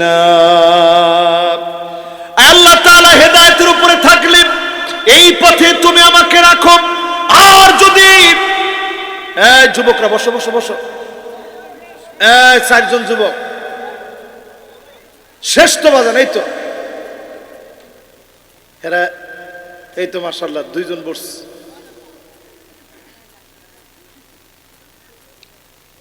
হ্যাঁ ঠিক আছে ইনশাআল্লাহ, এই তো সবাই বসছে। যদি আমি আপনি হিদায়াতের উপরে থাকতে পারি, হিদায়াত নিয়ে যদি কবরে যেতে পারি, কবরটাকে যিনি আলোকিত বানায় দিবেন তিনি কে? কয়েকটা প্রশ্ন আছে, প্রশ্নগুলোর উত্তর ইনশাআল্লাহ আমরা দিব। এটা একেবারে মোনাজাতের আগে শেষ সময় আমরা ইনশাআল্লাহ উত্তর দিয়ে দিব। শেষ একটা অংশের তাফসীর এখনো বাকি আছে, সেটা হচ্ছে আল্লাহু বিকুল্লি শাইইন আলিম, সব বিষয় যিনি জানেন তিনি কে? আমার ভাইরা, আমার বন্ধুরা, এই মাহফিল যারা কষ্ট করে বসলেন, আজ থেকে নিয়ত করে হেদায়েতের উপরে চলবে। পৃথিবীর অবস্থা ভালো না, দুনিয়ার অবস্থা শেষের দিকে চলে যাচ্ছে। আল্লাহর নবী আঙ্গুলে গুনে 6টা বিষয় গুনে রাখতে বললেন। কয়টা বিষয়? 2 মিনিট লাগবে, একটু নিজেরাও গুনে নেন, আজকে থেকে মনোযোগ সহকারে বাড়ি যান।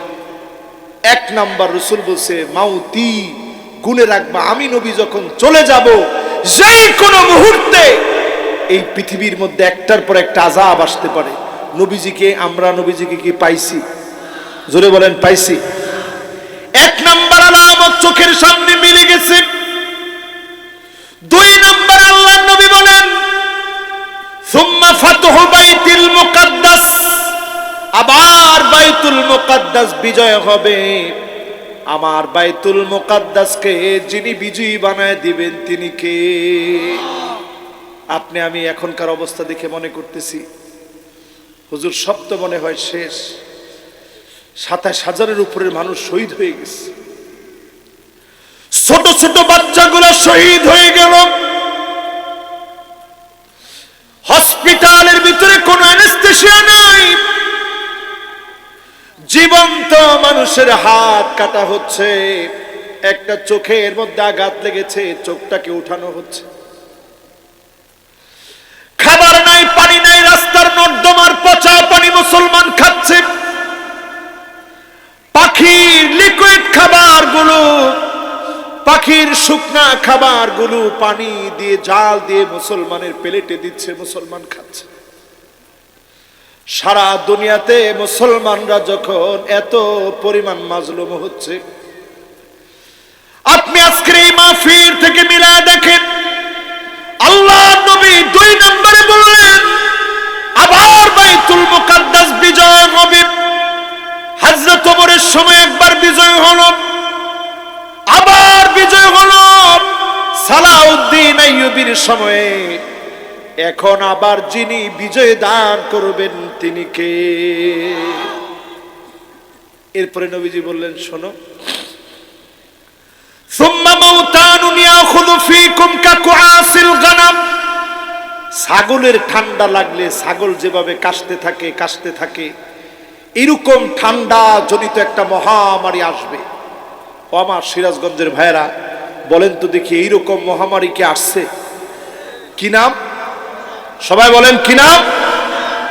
আপনি মনে করছেন করোনা শেষ হয়ে গেছে? করোনার চাইতে মারাত্মক একটা ভাইরাস 50,000 বছর এতদিন পর্যন্ত ঘুমন্ত ছিল বরফের নিচে, নাম জম্বি ভাইরাস, পৃথিবীর দিকে আসতেছে। 2024-এ এই পৃথিবীর পরিবেশবিদরা বলছে এইরকম একটা ভয়ঙ্কর আযাব আসতেছে, আপনি যেটার নামও কোনোদিন শুনেন নাই। নাম হচ্ছে এল নিনো। কোন কি নাম? এল নিনো। বলেন কি নাম? আমি তো নিজে সেদিন আটকে উঠলাম যে ছোট একটা ছেলে পৃথিবীর জন্য আতঙ্ক হয়ে যাচ্ছে। আমি ভাবলাম কি রে, ছোট ছেলে পৃথিবীর জন্য আতঙ্ক হয়ে যাচ্ছে মানে কি? একটু খবরটা একটু ঘেটে দেখি, সার্চ করলাম, অবাক হয়ে গেলাম। পেরোতে একজন জেলে গেছে মাছ ধরতে, সমুদ্রের ভিতরে জাল ফেলে যখন টানতেছে, হঠাৎ দেখে সমুদ্রের একটা ছোট্ট অংশের পানি প্রচন্ড গরম হয়ে গেছে। সমুদ্র পৃষ্ঠের পানিটা গরম হয়ে যাওয়াতে উপরিভাগের পানি গরম, আবার একটু দূরে গিয়ে দেখে ঠান্ডা। তো উনি মজা করে নাম দিছে এল নিনো, মানে ছোট্ট একটা জায়গায়, যেহেতু এই ঘটনা, উনি নাম দিছে ছোট ছেলে। ছোট ছেলের আতঙ্ক, এই নাম দিয়ে তিনি ফিরে আসছে। উনি তো জানে না সেই পেরো থেকে 15,000 কিলোমিটার দূরে, হাজার হাজার দূরে ভারতবর্ষ 1895 থেকে 96 সালে শুধু এল নিনো, এক জায়গায় গরম আরেক জায়গায় ঠান্ডা, এটা হচ্ছে একটা পৃথিবীর ভিতরে খরার আলামত। এমন খরা লেগেছিল এই ভারত উপমহাদেশে, ভারতবর্ষে এমন খরা লেগে গিয়েছিল, ভারত, বাংলাদেশ, ইন্দোনেশিয়া, অস্ট্রেলিয়াতে 50 লাখ মানুষ শুধু এল নিনোতে মারা গেছে। জোরে কর নাউজুবিল্লাহ। বর্তমান 2024 ধারণা করা হচ্ছে এই খরা আবার আসতেছে। পৃথিবীর একদিকে থাকবে বৃষ্টি, অন্য দিকে থাকবে প্রচন্ড খরা। এমন বৃষ্টি হবে যেদিকে বৃষ্টি হচ্ছে সেই দিকেও কিছু ফলন ফলবে না, যেদিকে খরা লেগে গেছে ওই দিকেও ফলন থাকবে না। একদিকে পানি পানি করে চিৎকার করবে, আরেক দিকে প্রচন্ড বৃষ্টির কারণে পানি পানি করে চিৎকার করবে। মানুষের চিৎকারের আওয়াজ হবে পানি পানি, শুধু পানি পানি বলে চিৎকার হবে পৃথিবীতে। এই আযাব থেকে যদি মুসলমান বাঁচতে চান, গজব থেকে যদি বাঁচতে চান, এই মাহফিলে বসে অবশ্যই তাওবা করে আপনাকে আমাকে ছাতনির ভিতরে যে বাতি বসায় দিয়েছেন, বাতির উপরে যে চিমনি দিয়েছেন, যেই বাতিকে কোনো তেল ছাড়া আল্লাহ জ্বালান, ওই বাতির চিমনি তাওবা করে যদি পরিষ্কার করে নিতে পারেন, নামাজি যদি হতে পারেন, অবশ্যই মাহফিল থেকে যিনি কবুল করে নেবেন তিনি কে? 4 নম্বরে নবীজি বলছেন হাতে গুনে রাখবা, সুম্মা ইস্তিফাদাতুল মাল হাত্তা ইউতার রাজুল 100 দিনার ফায়াযাল্লু সাখিতা। এমন সময় পৃথিবীতে আসবে যেই সময়ে 100 দিনার দিয়ে দেওয়া হবে, মানুষের মন ভরবে না। ওই জমানা চলে আসছে তো। এখন আপনি বাজারে যান, বেগুনের কেজি 80 টাকা। রমজান এখনো কয়টা দিন বাকি আছে, রমজান আসতে যে কি হবে আল্লাহ জানে। এরপরে আমার ভাইরা 5 নম্বরে নবীজি বলছেন সুম্মা ফিতনাতুন লা ইয়াবকা বাইতুন মিনাল আরব ইল্লা দাখালাতহু। আরবের এমন কোন ঘর নাই যে ঘরের ভিতরে ফিতনা ঢুকবে না। রিয়াদের দিকে তাকায় দেখেন, মদ এখন পারমিশন দেওয়া হয়েছে, কূটনীতিকরা মদ খেতে পারবে। কাবার মতো করে ডিজাইন করে করে 5 স্টার হোটেলকে তারা নতুন করে উন্মুক্ত করেছে। মাদায়েনে সালেহ, আমি যদি আপনাদেরকে মোবাইলে এখনো দেখাই, এই ছবিগুলো আমার কাছে এখনো আছে। মাদায়েনে সালেহ আপনাদেরকে দেখাই, আপনারা পরে ইউটিউব থেকে সুন্দর করে দেখে নেবেন। এই ছবিগুলো এখনো আমার মোবাইলে হাজারো হাজারো ছবি আছে মাদায়েনে সালেহের। কত বিভৎস আল্লাহর আযাব যে জায়গায় আসছে, এই আযাব গজবের জায়গাগুলো। একটা ছবি আপনাদেরকে দেখাই শুধু। এই যে দেখেন একটা জায়গায় আমরা দাঁড়ায় আছি, আমি সহ বাংলাদেশের প্রথিতযশা আরো অনেক উলামায়ে কেরাম দাঁড়ায় আছে।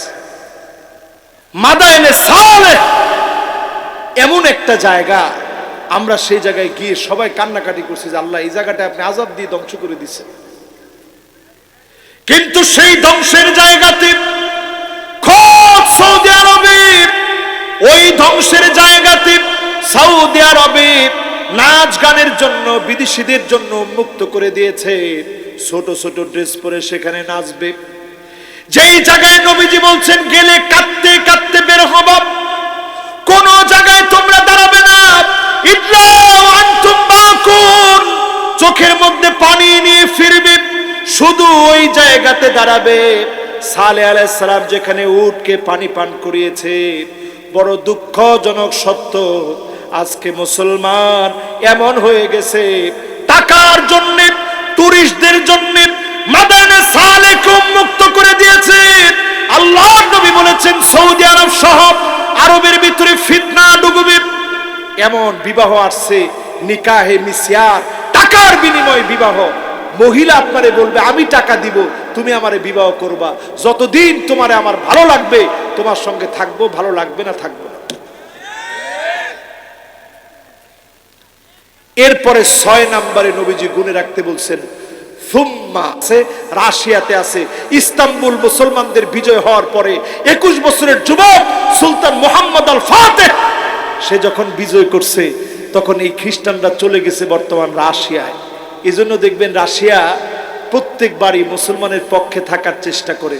রসুল বলতেছে এদের সঙ্গে সম্পর্ক বেশি দিন থাকবে না, ফায়াকদিরুন, অচিরেই এটা বঙ্গ হবে। পৃথিবীর অবস্থা কি হবে? এমন অবস্থা আসবে সামানিনা গায়া, 80টা দল হয়ে যাবে, তাহতা কুল্লি গায়াতিন ইসনা আশারা আলফা, এক একটা পতাকার নিচে 12,000 সৈন্য হবে। এই পৃথিবীতে একটা সংঘাত লাগবে, তৃতীয় বিশ্বযুদ্ধের সূচনা হবে। ঠিক কিনা বলেন? আমার আপনার কাজ কি হবে আজকে থেকে? হুজুরের ওয়াজ শুনে আজকে থেকে ভয় পেয়ে আর কিছু করব না। আবার কই ঠিক? তাও ঠিক, মানে হুজুর বেঠিক কিছু বলতে পারে না নাকি? আবার কই ঠিক? হুজুর বেঠিক অনেক কিছু বলতে পারে, ওটা আপনি ঠিক করে দিবেন। ঠিক কিনা বলেন? এখন যারা এখানে বসছেন সবার দায়িত্ব কি? আমার আপনার দায়িত্ব হচ্ছে বাদিরু বিল আমাল, নিজের আমল পরিবর্তন করব। যে বেনামাজি ছিলাম নামাজি হব, যে এতদিন জমিনে দিন প্রতিষ্ঠা করা কি জিনিস বুঝি নাই বোঝার চেষ্টা করব, যার ঘরের ভিতরে পর্দা নাই পর্দা ঠিক করাবো। রাজি আছি ইনশাআল্লাহ? আল্লাহ আমাদের সবাইকে তৌফিক দান করুক, পড়ে না আমিন। বেশ কয়েকটা প্রশ্ন আছে। 1 নাম্বার প্রশ্ন হচ্ছে, হুজুর অনেকেই আপনার নিকট দান করতে চায়, অতঃপর আরে মিয়া দান তো হুজুরে উঠেছে, দান তো হুজুরে উঠেছে। আচ্ছা ঠিক আছে, আপনারা বসেন, ইনশাল্লাহ প্রশ্নের উত্তর আগে দিয়ে নিয়ে অসুবিধা নেই, ইনশাল্লাহ দানও দিবেন। দিবেন না কেন? ইনশাল্লাহ দিবেন। আমি এটা আগেই শর্ত দিয়ে নিই যে বাবা আমি এই লম্বা ওয়াজ করার পরে আমারে দিয়া দানের কথাটা বলেন না, আমার প্রতিদিন মাহফিল করা লাগে, এটা তো বোঝা দরকার আপনাদের। সবারে দিয়ে তো আল্লাহ সব কাজ করায় না। আমি এই মাহফিলটায় আরো আসছি, ভালোবাসার মাহফিল, আমি এটা আগেই বলে নিই। উনাকে আমি লম্বা সময় দিছি এই জন্য। এখন আমি এত লং টাইম ওয়াজ করার পরে এটা বলাটা আমার জন্য কঠিন, তারপর আপনারা দিয়ে যাবেন ইনশাল্লাহ। বলেন, আমি একটা মেয়েকে, একজন প্রশ্ন করছে হুজুর আমি একটা মেয়ের অনেক ভালোবাসতাম, আমি ওই মেয়েকে বিয়ে করে আমার বাসায় নিয়ে এসেছিলাম। আবার কয় ঠিক? প্রথমে আমার ফ্যামিলি রাজি ছিল না, অনেক কিছু হওয়ার পর রাজি হয়েছিল। তার 3 মাস পর আমাদের ডিভোর্স হয়ে যায়। ডিভোর্স হওয়ার পর আমরা ফোনে কথা বলি। এখন আমরা আবার বিয়ে করার সিদ্ধান্ত নিচ্ছি, এটা হালাল হবে নাকি হারাম হবে এটা বলবেন। এই যে অনেকে এখন উঠতেছেন, আচ্ছা ঠিক আছে আমরা ইনশাল্লাহ মোনাজাতের দিকে যাই। প্রশ্নটা সংক্ষিপ্ত কথা বলি। কেউ এই ধরনের পালায় যে অথবা কারো মেয়েরে রাস্তা থেকে এনে ভালোবাসার দোহাই দিয়ে এই সমস্ত বিয়ে করতে যাবেন না। এখন জোরে বলেন ঠিক? কেন এই কথাটা বলছি? এই জন্য বলছি, রসুল 3 বার বলছে, রসুল 3 বার বলছেন, 3 বার বলেই রসুল বলছেন মান নাকাহা বিগাইরি ইযনি ওয়ালিয়িহা ফানিকাহুহা বাতিল ওয়া বাতিল ওয়া বাতিল। অভিভাবকের অনুমতি ছাড়া যে বিবাহ হয় ওই বিবাহ বাতিল বাতিল বাতিল। তো অভিভাবক যদি আপনার উপরে নারাজ থাকে, বিয়ে করলে বিয়েটা বাতিল রসুল বলছেন, এটার ব্যাখ্যাটা কি? হানাফি স্কলারদের কাছে এটার ব্যাখ্যা হচ্ছে এই বিবাহটা বরকত শূন্য, বরকত শূন্য, বরকত শূন্য। এখন যেই বিবাহে বরকত নাই ওই বিবাহে 3 মাসের মধ্যে ডিভোর্স হবে। তো তোমাদের এত ভালোবাসা 3 মাসের মধ্যে ডিভোর্স হলো কেন? আবার ডিভোর্স হওয়ার পরে এখন শয়তান বুঝাচ্ছে তুই এখন আবার নিয়ে আস, এখন সব ঠিক হয়ে যাবে। আমি বলবো ওই পথে তোমার আর যাওয়া দরকার নেই। বাস, যেটা শেষ ওইটার তালাক কিভাবে হয়েছে, মেয়েদের যে ডিভোর্স দেওয়ার পদ্ধতি আমাদের দেশে শরিয়াতের পরিভাষা এটাকে তলাকে তাফউইদ বলা হয়। এটা আমরা না বুঝার কারণে ডিভোর্সটারে এত সহজ মনে করি। মেয়ে বলছে আর ডিভোর্স হয়ে গেল। আর ওই যে 18 নম্বর কলামে লেখা থাকে যে আপনি স্ত্রীকে তালাক দেওয়ার অনুমতি দেন কিনা, ওইখানে আমি বলবো প্রত্যেক যুবক তোমরা নিজেরা কাজীর হাতে লেখাবা, একটা সিল থাকে দেখবা, সিলের নিচে তোমরা লেখাবা এক তালাক দেওয়ার অনুমতি প্রদান করি। তাইলে যদি এক তালাক দাও, ওই যে মাথা ঠিক হয়ে গেলে তখন তুমি ফিরে নিয়ে আসবা। ঠিক আছে তো ইনশাল্লাহ? বাস, আমাদের এখানে শেষ ইনশাল্লাহ।